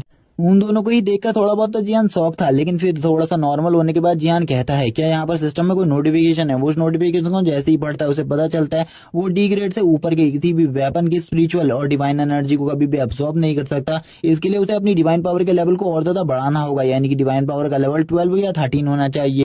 जियान यू के पास आने की सोचता है। यू के पास कोई ना कोई इन्फॉर्मेशन जरूर होगी उसके लिए, और जरूर वो इस इन्फॉर्मेशन का यूज कर उस शैडोकिन को जरूर पकड़ सकता है और अपने लिए उस 50,000 कॉइन्स को अरेंज कर सकता है। और वो तुरंत ही इसी के बाद उस जगह पर आ जाता है और अब आगे बढ़ते हुए वो कहता है क्या यू जागी हुई है, मुझे एक बार चेक कर लेना चाहिए। हमें यू को दिखाया जाता है जिसकी आंखों के नीचे डार्क सर्कल्स हो चुके थे, जिसको जियान भी नोटिस कर लेता है। वो जियान से कहती है आखिरकार मैंने तुम्हारे काम को कर दिया, जो कि मैंने तुमसे कहा था मैं इस काम को कर सकती हूँ, इसीलिए मैंने इस काम को कर दिया। उसे काफी ज्यादा नींद आ रही होती है। जियान उससे पूछता है क्या वो कल रात से नहीं सोई। वो उसके बारे में रिप्लाई करते हुए जियान को कहती है तुम्हें इसके बारे में क्या है, तुम यहाँ पर इसके बारे में चिंता मत करो, यहाँ पर तुम देखो आकर मैंने तुम्हारे लिए उस काम को कर लिया। मैंने काफी सारे ट्यूटोरियल्स और काफी सारे यूट्यूब वीडियोस देखने के बाद मुझे इस बारे में पता चल चुका है अब अच्छे तरीके से। वो जैसे ही उसे ओपन करती है वो कहती है जल्दी इधर देखो, ये सारी बातें तुम्हारे लिए है, ये मैंने तुम्हारी जो लाइव स्ट्रीम थी उसकी वीडियो में देखा है और इसीलिए इसको तुम अच्छे तरीके से देखो। हमें पता चलता है अब उसके जो 17 के सब्सक्राइबर पूरे हो चुके थे, जिसको देखकर वो शॉक होता है। वो कहता है आखिरकार वो वीडियो कहाँ है, तुम ये मुझे मेरे ही सब्सक्राइबर क्यों दिखा रही हो। वो जियान उसे कहने लगती है तुम रुको यहाँ पर मैं तुम्हें दिखाती हूँ। वो तभी एक अलग सी चीज का यूज कर उसे दिखाने लगती है। जैसे ही वो उन दोनों को देखता है वो कहता है आखिरकार जो शैडो क्वीन है वो इन दोनों में से कौन सी है, क्या तुम मुझे बताओगी। जियान से वो कहती है इसके बारे में तो मुझे भी नहीं पता, लेकिन जो इतनी ज्यादा ब्लैक दिख रही है तुम्हें शायद से वही शैडो क्वीन होगी। उन दोनों में से कौन शैडो क्वीन है इसके बारे में मुझे भी नहीं पता ज्यादा चीजें। काफी सारी यूट्यूब ट्यूटोरियल्स और वीडियोस देखने के बाद भी मुझे इसके बारे में कुछ भी नहीं पता चला, लेकिन मुझको जहां तक लगता है वो जो ब्लैक कलर की लेडी है वो ही शैडो क्वीन है, और उसके अलावा और हो भी कौन सकता है। और इसको पता करने के लिए तुम्हें खुद इसे मारकर चेक करना होगा, क्योंकि आज से पहले कभी भी इसको किसी ने भी नहीं मारा। जियान उससे कहता है तुम इन सब कामों में तो काफी ज्यादा प्रोफेशनल हो, तभी वो उसे बताती है ये सब उसके फादर की वजह से है, क्योंकि वो उससे पहले उसके फादर की काफी सारी वीडियोस को देखा करती थी, जिसके बाद उसे इन सब चीजों के बारे में काफी कुछ नॉलेज मिल चुकी थी, जिसका वो यूज कर उसके लिए इन सब चीजों को ढूंढा है। जियान तभी उसके फादर यानी कि जिनके बारे में सोचते हुए कहता है उस कमीने के बारे में तो मैं क्या ही कहूँ, वो कमीना काफी ज्यादा बुरा है। और वो उसकी फोटो को वापस से देखते हैं और उससे कहते हैं आखिरकार तुम इतने कमीने कैसे हो सकते हो, मुझे इसके बारे में बिल्कुल भी नहीं पता है, क्योंकि जो ये तुम्हारी बेटी है ये तुमसे काफी ज्यादा प्यार किया करती थी और ये हमेशा तुम्हारे साथ रहना चाहती थी बस, लेकिन फिर भी तुमने यहाँ पर इसे छोड़ दिया, वो भी बस एक लड़की के लिए। आखिरकार कौन है वो लड़की। वो तभी उसी सब चीजों के बारे में बात कर रहा होता है। उसे काफी ज्यादा गुस्सा भी आ चुका था, लेकिन वो तभी यू को देख रहा होता है। यू उसे कहने लगती है मुझे और भी कोई जानकारी मिलेगी तो मैं इसके बारे में तुम्हें तुरंत ही बता दूंगी, लेकिन तब तक मैं फ्रेश हो जाती हूँ और थोड़ी नींद ले लेती हूँ, क्योंकि मुझे इन दोनों चीजों की काफी ज्यादा जरूरत है। जियान भी उसकी ऐसी बातों को सुनकर कहता है ठीक तुम इस जगह से जा सकती हो, मुझे अभी काफी सारी चीजों के बारे में जानना है और उन चीजों के बारे में जानना मेरे लिए काफी ज्यादा इंपॉर्टेंट भी है, मुझे ऐसा लगता है। जियान तभी वापस से उसके फादर की फोटो की तरफ देखता है और उससे कहता है तुम यहाँ पर काफी ज्यादा हरामी इंसान हो, मैं अगर तुम मुझे मिल गए तो पक्का मैं तुम्हें बिल्कुल भी नहीं छोड़ूंगा, अगर मेरा बस चला तो मैं तुम्हें मार डालूंगा। इसी के बाद 3 पहले का सीन दिखाया जाता है जब इनके घर में एक ऑफिसर आया था इनसे जिनके बारे में बात करने के लिए, और उस ऑफिसर ने इसको बताया था कि जिस लड़की के पीछे जिन पागल हो चुका है वो लड़की कोई नॉर्मल लड़की नहीं है, बल्कि वो एक बहुत ज्यादा स्ट्रांग लड़की है जो कि एसएस रैंक की स्पेशल स्किल को होल्ड करती है, जिस स्किल का यूज करते ही तुम किसी भी बंदे को अपने प्यार के जाल में फंसा सकते हो। जिन कहने लगता है क्या तुम्हें लगता है कि उसे उस स्किल का यूज करते हुए उस लड़की ने अपने प्यार के जाल में फंसाया होगा, आखिरकार उसका नाम क्या है होगा। जिस पर वो ऑफिसर कहता है हाँ ऐसा हो भी सकता है, क्योंकि जापान ने काफी ज्यादा टाइम पर ऐसी ही लड़कियों का यूज कर जिनके पास ऐसी स्पेशल एबिलिटीज होती है हमारे देश के उभरते हुए सितारों को अपने देश में बुला लिया, और उसके बाद हमारे देश के उभरते हुए सितारे कभी भी हमारे देश में वापस नहीं आए। मुझे वापस से ये जापान की कोई चाल लग रही है, और वो लड़की तो कोई नॉर्मल लड़की भी नहीं है, उसके पास तो ये एक्सेस रैंक की पावर्स भी हैं, इसीलिए उस लड़की को हराना इतना आसान भी नहीं होगा। इसी के बाद जियान का जो सीन होता है वो प्रेजेंट टाइम में आ जाता है। जब जियान अपने फोन को चेक कर रहा होता है उसे पता चलता है जल्दी उसकी यहाँ पर जो कॉन्फ्रेंस है वो स्टार्ट होने वाली है, यानी कि जियान ने कोई ऐसी चीज करी है जिसके लिए काफी सारी मीडिया और काफी सारा स्टाफ आने वाला है, जिसके लिए जियान काफी लंबे टाइम से तैयारी कर रहा है। इसीलिए जियान अपने उस मैसेज को देखकर खुश हो जाता है और कहने लगता है हमें जल्दी तैयार होना होगा क्योंकि हमें उस जगह पर जाना है। जियान तभी एक और चीज को देखता है जो कि उसको एक ऑफिसर ने मैसेज किया था कि जापान से भी कुछ लोग इस नीलामी में आने वाले हैं। इसीलिए जियान भी इसको चीज को देखकर थोड़ा बहुत शौक था। जियान कहने लगता है मैंने यही सोचा था कि जापान से भी कुछ लोग आएंगे, और ये बात सच है क्योंकि जिन चीजों की मैं नीलामी करने वाला हूँ वो चीज काफी ज्यादा स्पेशल है जापान वालों के लिए। मैंने यहाँ पर उनको बुला लिया है, अब मुझे यहाँ पर जो काम करना है अब मैं अपने उन चालों को चलने वाला हूँ। इसी के बाद अब वो यू की तरफ जाने लगता है क्योंकि वो यू को बता रहा था उसे भी तैयार होना होगा क्योंकि अब हमें उस जगह पर जाना है। नीलामी का टाइम हो चुका है और सभी लोग उस जगह पर पहुंच रहे हैं धीरे धीरे करके। इसी के बाद सीन शिफ्ट हो जाता है और हमें जापान से आ रही उस फ्लाइट को दिखाया जाता है जो कि जापान से सीधे के सीधे कोरिया में ही लैंड करती है। और ये फ्लाइट में काफी सारे जापान के लोग आए हुए हैं। तब इसी के साथ ही यू को दिखाया जाता है जो कि काफी ज्यादा प्रीटी लग रही होती है अपनी न्यू ड्रेस में, और जियान ने भी अपने न्यू कपड़े पहन लिए थे जो कि उसके नहीं होते, लेकिन ये कपड़े उस पर काफी ज्यादा सूट कर रहे होते हैं। और अभी भी वो काफी ज्यादा अच्छे तरीके से तैयार हो रहा था। और आज जियान पहली बार कहने लगता है आज मैं पहली बार इतने अच्छे तरीके से तैयार हो रहा हूँ। आज से पहले कभी भी मैं किसी भी कॉन्फ्रेंस को अटेंड नहीं करता था और आज पहली बार ये सब मैं करने वाला हूँ, इसीलिए ये सब कुछ मेरे लिए फर्स्ट टाइम है, जिस वजह से मैं काफी ज्यादा नर्वस भी हूँ। जब यहाँ पर यू को दिखाया जाता है वो कहने लगती है मैं भी थोड़ा बहुत नर्वस हूँ लेकिन मुझे भी अपने आप को कंट्रोल रखना होगा। जियान उससे कहता है तुम तो आज से पहले भी अपने फादर के साथ काफी सारी कॉन्फ्रेंस अटेंड कर चुकी हो, इसीलिए तुम बिल्कुल भी नर्वस मत हो क्योंकि नर्वस तो मुझे होना चाहिए। ये काम आज मैं पहली बार करने वाला हूँ। इसी के साथ यू एक लंबी सांस लेती है और उससे कहती है इस बारे में मुझे पता है कि आज तुम ये सब कुछ पहली बार करने वाले हो और मुझे यहाँ पर जो चिंता है वो अपने लिए नहीं बल्कि तुम्हारे लिए है, क्योंकि ये जो भी काम तुम कर रहे हो इसका हमारे ऊपर काफी ज्यादा बड़ा इम्पैक्ट पड़ सकता है। काफी सारे लोग इसके खिलाफ आवाज भी उठा सकते हैं और जापान से भी कुछ लोग आए हैं जैसा कि तुमने मुझे बताया, तो वो लोग हमें यहाँ पर रोकने की पूरी कोशिश करेंगे या फिर उन सामानों को खरीदने की। तो इसके लिए तुम्हारा क्या प्लान है? जियान कहता है वो वक्त आने पर मैं तुम्हें बता दूंगा। लेकिन जब जियान यहाँ पर आता है वो सामने के नजारे को देखकर हैरान था क्योंकि उसके आने से पहले ही काफी सारे लोग इस जगह पर आ चुके थे। काफी सारे प्रेस मीडिया वाले सभी इस जगह पर आ गए थे। वो यहाँ पर ऑफिसर से मिलता है और ऑफिसर से कहता है क्या तुमने यहाँ पर सिक्योरिटी की पूरी तैयारी कर ली है? क्योंकि मुझे नहीं लगता जो जापान के लोग हैं वो हमारे ऊपर हमला नहीं करेंगे, वो कुछ भी कर सकते हैं क्योंकि वो इन दोनों चीजों को लेना चाहते हैं। क्योंकि जो हमारा मैच होने वाला है अगला जापान के साथ, उस मैच जो जीने है उसके लिए ये दोनों चीजें काफी ज्यादा इंपॉर्टेंट है, इसीलिए मुझे ऐसा लगता है वो हमारे ऊपर हमला भी कर देंगे।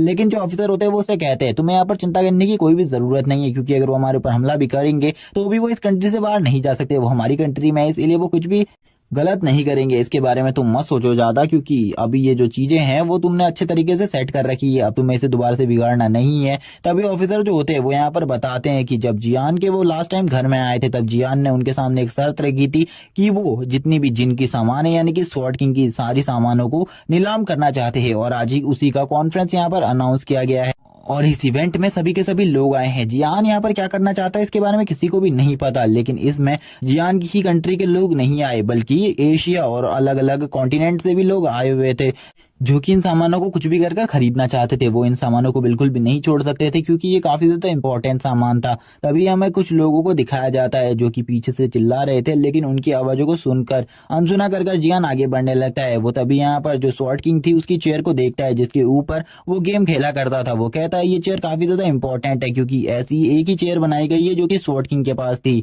और अगर इसके साथ तुम गेम खेलते हो तो तुम्हारा कनेक्शन गेम का काफी ज्यादा अच्छा होता है। तुम्हारा गेम बिल्कुल भी कोई भी हरकत नहीं करेगा, जैसा तुम अपने कैरेक्टर के साथ करना चाहते हो वैसा कर सकते हो। हमें एक रोल्स रॉयस कार को दिखाया जाता है और इसी के बाद उसमें दो जापानी लोगों को भी जो कि यहाँ पर इसी नीलामी में आने वाले थे। उसके साथ एक स्वॉर्ड वॉरियर बैठा हुआ था जो कि काफी ज्यादा स्ट्रॉन्ग वॉरियर है और ये भी जापान के टॉप 10 प्लेयर्स में से एक है और इसका रैंक जापान में सेकंड है, इसीलिए इसको बिल्कुल भी हल्के में मत लेना गाइस। इसी के बाद हमें वापस से ऑफिसर को दिखाया जाता है। ऑफिसर जियान को देखकर काफी ज्यादा शॉक थे। वो कहने लगते हैं ये बंदा इतने कॉन्फिडेंट में इतनी सारी बातें कैसे कर पा रहा है, मुझे तो बिल्कुल भी समझ में नहीं आ रहा। और आज से पहले कभी इसने कोई भी कॉन्फ्रेंस अटेंड नहीं किया था, लेकिन फिर भी ये जिस तरीके से बोल रहा है ऐसा लग रहा है कि काफी ज्यादा टाइम पर ये काफी सारी चीजों को बोल चुका है।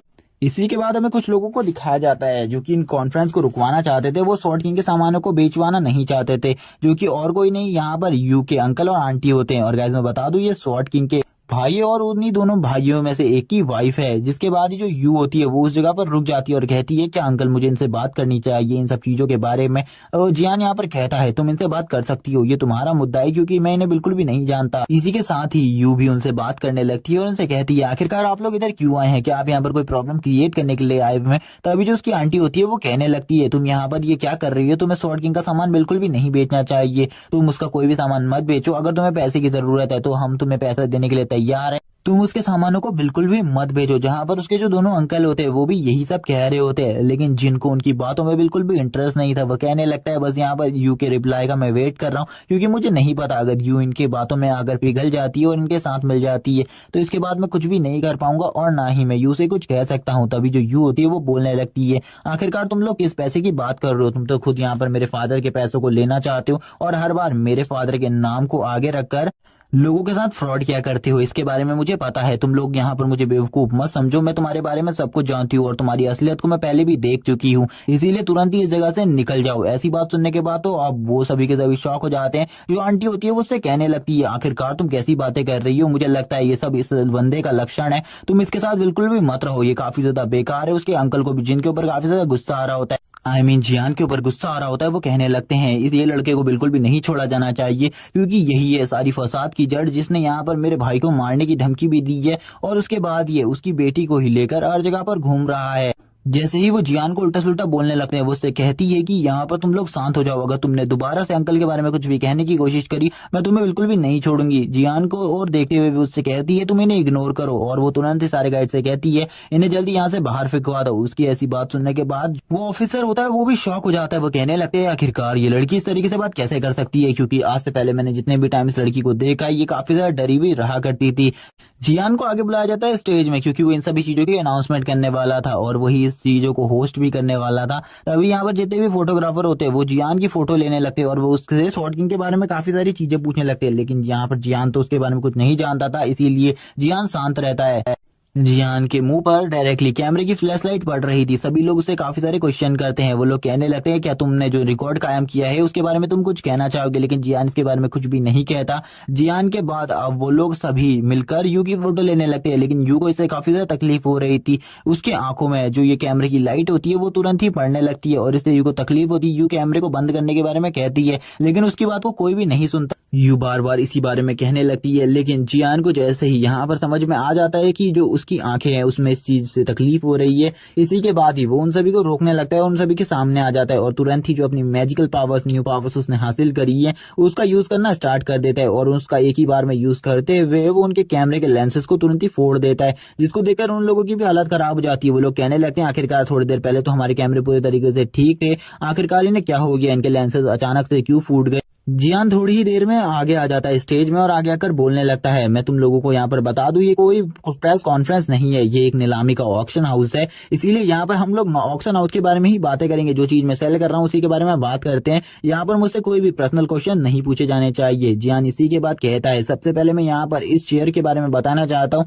ये चेयर काफी ज्यादा अच्छी है और ऐसी एक ही चेयर बनाई गई है, अगर तुम इसमें गेम खेलते हो तो तुम्हें काफी ज्यादा रिलैक्स फील होगा। दूसरी चीज जो मैं सेल कर रहा हूँ वो है ये बैकअप ड्राइव, या फिर कह लो अगर इसका यूज तुम करते हो गेम में तो तुम्हें बिल्कुल भी ज्यादा दर्द महसूस नहीं होगा, 99% दर्द बिल्कुल भी महसूस नहीं होगा। और इसके अंदर जो स्वॉर्ड किंग है उसकी गेम प्ले की कुछ वीडियोस भी है जो कि ओल्ड वीडियोस है, इसीलिए तुम इसे खरीदना चाहते हो तो खरीद सकते हो। कुछ लोग इसी के बारे में सोच रहे होते हैं, वो कहने लगते हैं स्वॉर्ड किंग की ये दोनों ही काफी ज्यादा बहुमूल्य निशानियां हैं, इसीलिए इसको हम ही खरीदेंगे। काफी सारे लोग इन सब चीजों के बारे में बात करना स्टार्ट कर देते हैं। जिन भी बोलता है मुझे पता है ऐसा कोई भी बंदा नहीं होगा जो इसे नहीं खरीदना चाहेगा, सभी लोग मिलकर इन दोनों चीजों को खरीदने के पीछे लग जाएंगे। तभी एक बंदा यहाँ पर आते हुए हाथ खड़ा करते हुए बोलता है मैं यहाँ पर तुमसे कुछ कहना चाहता हूँ, अगर तुम रुको। जियान जैसी उस बंदे को देखता है उसे पता चल जाता है ये बंदा और कोई नहीं बल्कि जापान से आए हुए वही लोग हैं जिसके बारे में जियान को पहले से ही पता चल गया था कि कुछ लोग जापान से इस जगह पर आने वाले हैं, लेकिन जियान को नहीं पता था ये इतने लेट आएंगे। जो वो मोटा बंदा होता है वो काफी ज्यादा रिच होता है, इसीलिए वो कह देता है मैं इन दोनों चीजों के लिए 5 बिलियन रुपीस देने को तैयार हूँ, इसीलिए तुम बिल्कुल भी इन सब चीजों के बारे में मत सोचो। और गाइस यहाँ पर रुपीस की बात नहीं हो रही थी, वो कोरिया की करेंसी की बात हो रही थी जो कि ये बंदा देने की बात कर रहा था। तभी जैसे ही सभी लोग 5 बिलियन रुपीस के बारे में सुनते हैं, यानी कि 5 बिलियन के बारे में सुनते हैं, वो सभी शॉक हो जाते हैं। वो कहने लगते हैं तो काफी ज्यादा कीमत है, जापान इन सब चीजों के लिए इतनी ज्यादा कीमत इसलिए दे रहा है क्योंकि जल्दी ही उसका इन सब लोगों से मैच होने वाला है और अगर वो कोरिया से हार जाते हैं तो उनकी काफी ज्यादा बेइज्जती हो जाएगी, इसीलिए वो इन दोनों हार्ड ड्राइव्स और उस चेयर को खरीदना चाहते हैं ताकि वो स्वॉर्ड किंग के साथ मिलकर स्वॉर्ड किंग को फाइट करवा सके और स्वॉर्ड किंग काफी ज्यादा बेहतरीन प्रदर्शन के साथ जापान को आगे ले आए, नंबर 3 पर ले आए। वो जियान को अपने पास बुलाने लगते, वो जियान जियान से कहते हैं मुझे तुमसे कुछ पर्सनल बात करनी है, और वो सभी लोगों को कहते हैं कि मैं यहाँ पर तुम्हें 5 मिलियन रुपीस देने को तैयार हूँ अगर तुम लोग इस जगह से जाने को तैयार होते हो तो, क्योंकि मुझे इस बंदे से पर्सनली बात करनी है, मुझे ये दोनों चीजों की जरूरत है। इसीलिए जियान उससे कहता है अगर तुम्हें यहाँ पर इन दोनों चीजों की जरूरत है तो तुम्हें इस ऑक्शन हाउस में स्टैंड करना होगा। ये बात तुम अच्छे तरीके से समझ सकते हो कि मेरे पास बिल्कुल भी इतना टाइम नहीं है कि मैं तुम्हारे साथ पर्सनल में आकर बात कर सकूं। अगर तुम्हें कोई बात करनी है तो तुम इसी जगह पर बात कर सकते हो, अगर नहीं करनी तो तुम इस जगह से जा सकते हो। मुझे भी इसके बारे में तुमसे आगे कोई बात नहीं करनी, और ना ही मेरे पास कोई आर्ग्यूमेंट है तुम्हारे पास करने के लिए। जो बंदा होता है वो कहने लगता है सही में तुम काफी ज्यादा इंटरेस्टिंग हो, मैंने तुम्हारे गेम प्ले के बारे में भी सुना है, तुम काफी ज्यादा अच्छा खेलते हो, मुझे लगता है इस बार कोरिया को जो रिप्रेजेंट है वो तुम ही करोगे। क्या तुम्हें यकीन है कि तुम कोरिया को जितवा दोगे? तभी जो एक बंदा होता है उसको देखकर जियान गुस्सा आ जाता है, वो कहने लगता है कि यहाँ पर तुम इस तरीके से कैसे बात कर सकते हो। तभी जो दूसरा वो स्वॉर्ड वाला बंदा होता है वो तुरंत ही आगे आ जाता है, वो उससे कहता है अगर तुमने यहाँ पर जबान संभाल कर बात नहीं करी तो इस जगह पर तुम्हारी जान भी जा सकती है, इसलिए थोड़ा संभल कर रहो। जियान भी बोलता है क्या तुम लोग यहाँ पर मुझे डराने की कोशिश कर रहे हो? और तुरंत ही जो जियान होता है वो अपनी आंखों में ब्लू कलर की फ्लेम्स को निकाल लेता है, और जियान की जो फ्लेम्स होती है वो काफी ज्यादा स्ट्रांग होती है, लेकिन जियान यहाँ पर फाइट नहीं करता क्योंकि जो उसकी सिस्टर की डॉटर होती है वो तुरंत ही बेहोश हो जाती है, जिसको देखकर उसे काफी ज्यादा गुस्सा आ जाता है। वो कहने लगता है आखिरकार तुम्हें क्या हो गया, तुम्हें क्या हुआ है? वो उससे उठाने की कोशिश करता है, वो जल्दी हॉस्पिटल को कॉल करने को कहता है कुछ लोगों से, और सभी से कह देता है जल्दी से जल्दी ये कॉन्फ्रेंस खत्म करो क्योंकि अब मैं दोबारा से इस ऑक्शन हाउस को स्टार्ट करूंगा कभी और, लेकिन अभी मेरे पास बिल्कुल भी टाइम नहीं है इन सब चीजों के लिए। जो कि यू बेहोश हो गई है, इसीलिए ये ऑप्शन हाउस अब बंद होता है। मैं बिल्कुल भी यहाँ पर किसी भी चीज को नहीं बेचने वाला, बाद में मैं इन सब चीजों को बेचूंगा। लेकिन तभी जो यू होती है वो उसके कॉलर को पकड़ लेती है और उसके कान में आकर कहती है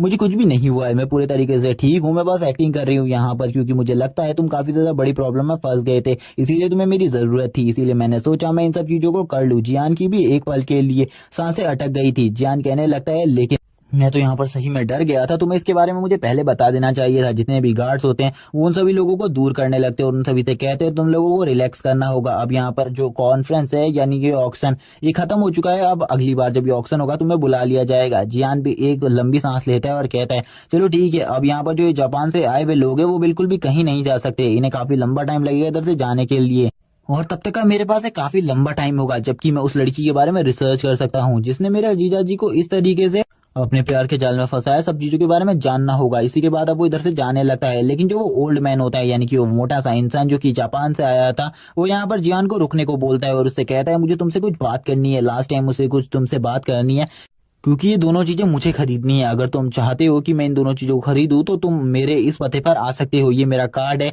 मैं इस ऑफिसर को दे रहा हूँ, तुम कोरिया में इस जगह पर आ जाना, मैं उस जगह पर तुम्हें जरूर मिलूंगा। और ये बंदा ये बातें हंसकर कर रहा होता है, इसे लगता है कि जियान यहाँ पर इसको डील करने के लिए बुलाया है, लेकिन ऐसा बिल्कुल भी नहीं था। जियान तुरंत ही अपनी मैजिकल पावर का यूज करते हुए उसके कार्ड को हवा में उड़ा देता है और तुरंत ही उस कार्ड को डिस्ट्रॉय कर देता है। उसकी ऐसी पावर्स को देखकर वो बंदा भी शॉक हो जाता है, वो बोलता है तो काफी ज्यादा अमेजिंग है, मैंने आज से पहले कभी भी ऐसी पावर्स को नहीं देखा, ये बंदा कितना ज्यादा स्ट्रांग है। एक मैजिशियन होने के बाद भी ये वॉरियर टाइप के अटैक्स को भी बहुत अच्छे तरीके से क्रिएट करता है। आखिरकार ऐसा कैसे हो सकता है? उस बंदे की तो हालत खराब हो जाती है, वो सुन्न हो जाता है कुछ देर के लिए, उसकी बॉडी भी काम करना बंद कर देती है। तभी वो वापस से बोलता है इस बंदे को तो हमारे जापान में होना चाहिए, ये कोरिया में क्या कर रहा है, इसे भी अब हमारे जापान में आना होगा, मैं इसे जरूर अपनी तरफ कर लूंगा कुछ भी कर, क्योंकि ऐसा करना यानी कि इतनी ज्यादा स्किल्स होल्ड करना मेरे लिए कोरिया में किसी के भी बस की बात नहीं है। और वो काफी ज्यादा खुश होता है जियान की ऐसी टेक्निक्स को देखकर, और जियान को देखकर बोलता है ये बंदा आगे चलकर काफी ज्यादा बड़ा स्टार बनेगा और इसका जो स्टारडम होगा वो स्वॉर्ड किंग से भी ज्यादा होगा, इसीलिए इस उभरते हुए सितारे को भी जापान में होना चाहिए। मुझे लगता है जल्द ही ये हमारे साथ हमारे जापान में होगा और ये जापान की शोभा बढ़ा रहा होगा, क्योंकि ऐसा जो पावरफुल शख्स है ऐसा सिर्फ हमारे जापान में होना चाहिए। लेकिन इसके को तो जियान के बारे में कुछ पता ही नहीं था, आखिरकार जियान कौन है, और जियान को इनकी सारी ट्रिक्स के बारे में पहले से पता है, ये भी इस बंदे को नहीं पता था। तभी जियान जो होता है अब वो अच्छे तरीके से बाहर जाने लगता है। ये दोनों ही यहाँ पर एक अच्छा पोज देते हुए कहते हैं सही में हम दोनों काफी ज्यादा ग्रेट है, हम दोनों ने जो दिमाग लगाया था वो पूरे तरीके से पूरा हो चुका है और यहाँ पर हम दोनों ही काफी ज्यादा अच्छे एक्टिंग करते हैं।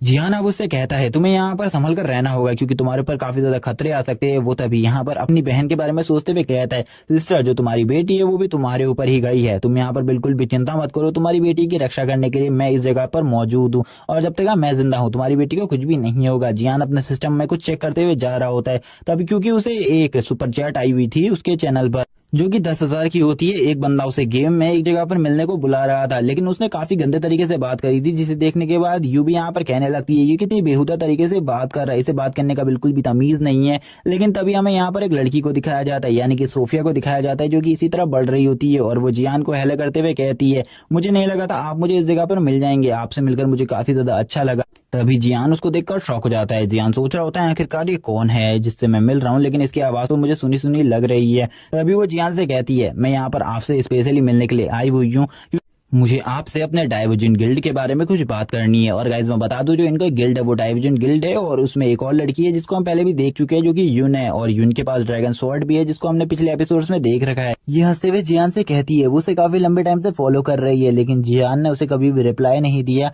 जियान कहने लगता है इस लड़की की आवाज पता नहीं मुझे क्यों जानी पहचानी सी लग रही है, लेकिन आज से पहले मैंने इसे कभी भी नहीं देखा, लेकिन मुझे पता नहीं मैं इसे मिला हुआ हूँ, ऐसी फीलिंग भी आ रही है। जियान उसे अच्छे तरीके से घूर रहा होता है और कहता है कहाँ देखा है मैंने इसे, और वो काफी ज्यादा दिमाग में जोर लगाकर सोचने लगता है। तभी जो यू होती है सोफिया होती है वो उससे कहने लगती है तुम यहाँ पर ज्यादा मत सोचो, मैं यहाँ पर तुम्हें अपने गिल्ड को ऑफर देने के लिए आई हुई हूँ, और मुझे तुमसे काफी सारी बातें भी करनी है क्योंकि मैंने तुम्हारे गेम प्ले देखा है, और अब तुम्हारे तो टोटली काफी ज्यादा फॉलोअर्स भी हो चुके हैं, 28 के फॉलोअर्स हो चुके हैं तुम्हारे। जियान भी कहता है ओ इसके बारे में तो मुझे भी नहीं पता था कि मेरे 28 के फॉलोअर्स हो चुके हैं। जियान उसकी बार बार आवाज को सुनकर शॉक होता है क्योंकि उसने ये आवाज पहले भी सुनी थी, लेकिन कहाँ सुनी थी उसे वो याद नहीं आ रहा था। लेकिन जियान उससे कहता है उसे उसके बारे में कैसे पता, लेकिन क्योंकि जियान ने तो कभी भी उसके साथ गेम नहीं खेला, उसने शायद से एक लड़की के साथ गेम खेला था जो कि यून थी, वो जो हमारे साथ में है, क्या वो तुम्हारे साथ हमेशा रहती है? तभी वो बताती है कि वो उसकी एक अच्छी दोस्त है और वो दोनों हमेशा साथ रहते हैं। अब इसी के बाद जियान कहने लगता है ये लड़की जो है यानी कि ये सोफिया मुझे अपनी दोस्त की तरह लग रही है जिसके चेहरे पर एक स्कार।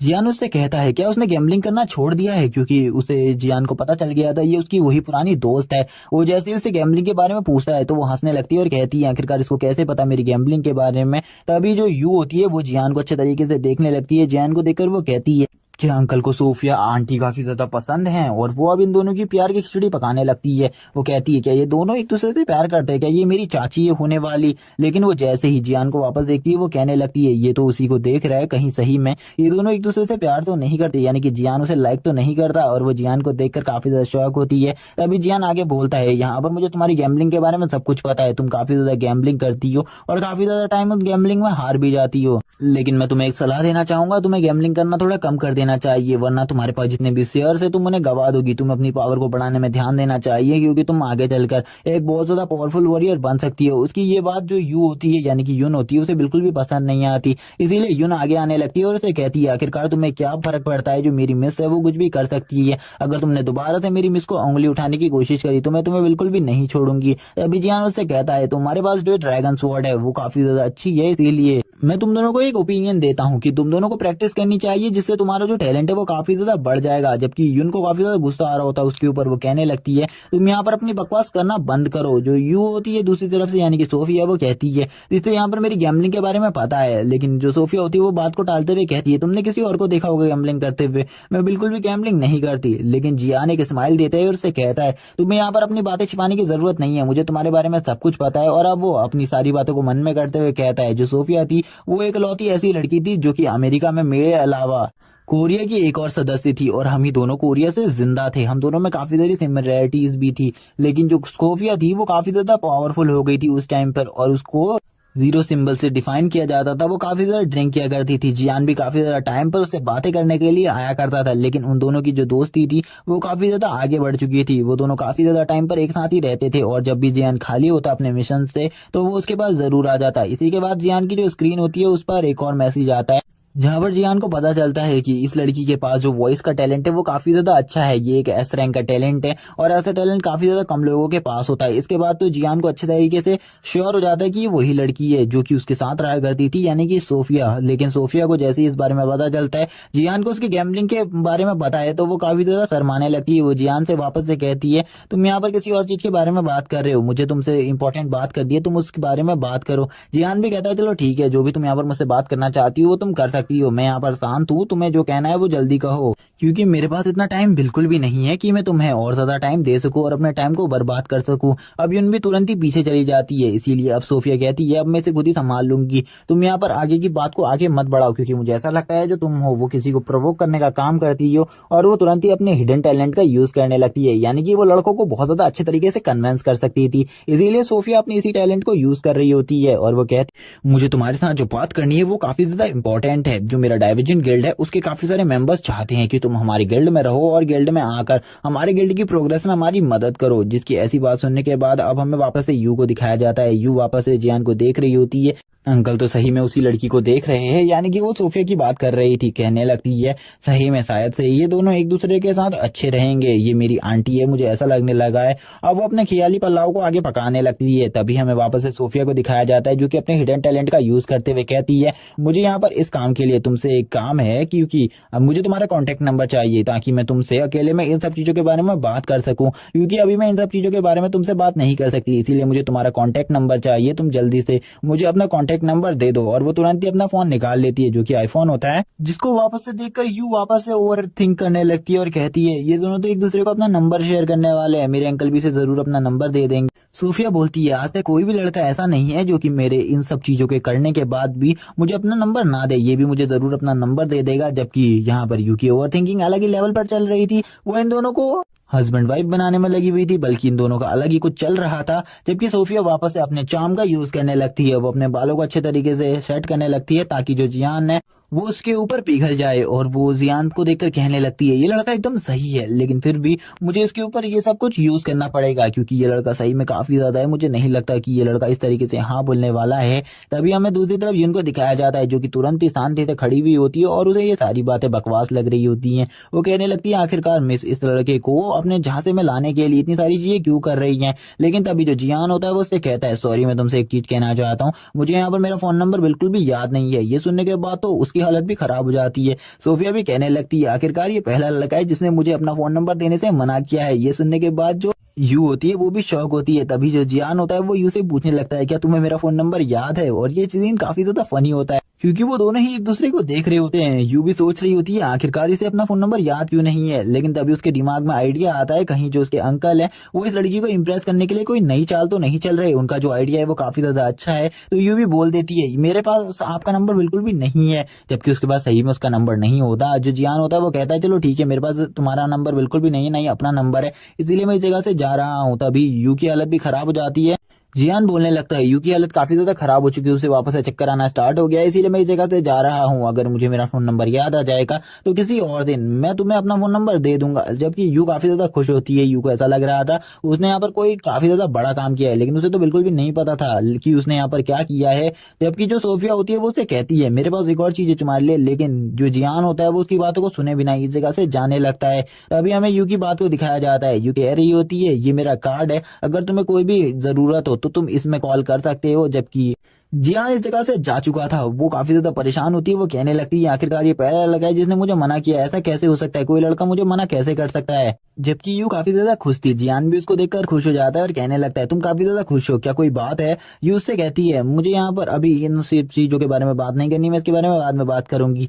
जबकि जो यून होती है वो काफी ज्यादा हंस रही होती है, पीछे से उसको काफी ज्यादा हंसी आ रही होती है। लेकिन जो दूसरी तरफ से सोफिया होती है वो उससे कहने लगती है तुम ज्यादा मत हंसो, और वो उसे बार बार कहने लगती है तुम मत हंसो। हमें थोड़ी देर बाद चिल्लाने की आवाज सुनाई देती है जो कि कोई किसी को पीट रहा होता है। यहाँ पर हमें पता चलता है सोफिया यून को काफी ज्यादा पीट रही होती है, इसी वजह से ये आवाजें आ रही थी।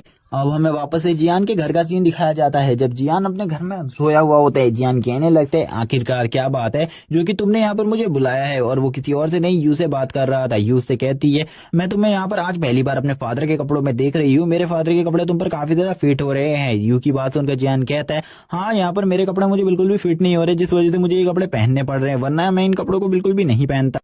यू उससे कहने लगती है तुम इन कपड़ों में काफी ज्यादा अच्छे लग रहे हो, इसीलिए तुम्हें बिल्कुल भी चिंता करने की कोई जरूरत नहीं है। वो उससे कहती है तुम्हारे लिए मेरे पास एक और बात है, तुम्हें कभी भी कोई लड़की अपना नंबर मांगती है तो तुम्हें उसे दे देना चाहिए। इतना एटीट्यूड और इतना ईगो दिखाना बिल्कुल भी अच्छी बात नहीं होती, वरना लड़कियां तुम्हें मुंह पे मना कर कर चली जाएंगी। लेकिन जियान अब उसकी तरफ देखते हुए उससे कहता है आखिरकार तुम किस बारे में बात कर रही हो, मुझे बिल्कुल भी कुछ समझ में नहीं आया। तभी वो बताती है जो यहाँ पर सोफिया थी यानी कि मिस सोफिया, वो उससे नंबर मांग रही थी तो उसे नंबर दे देना चाहिए था, उसको इतना ज्यादा ईगो नहीं दिखाना चाहिए।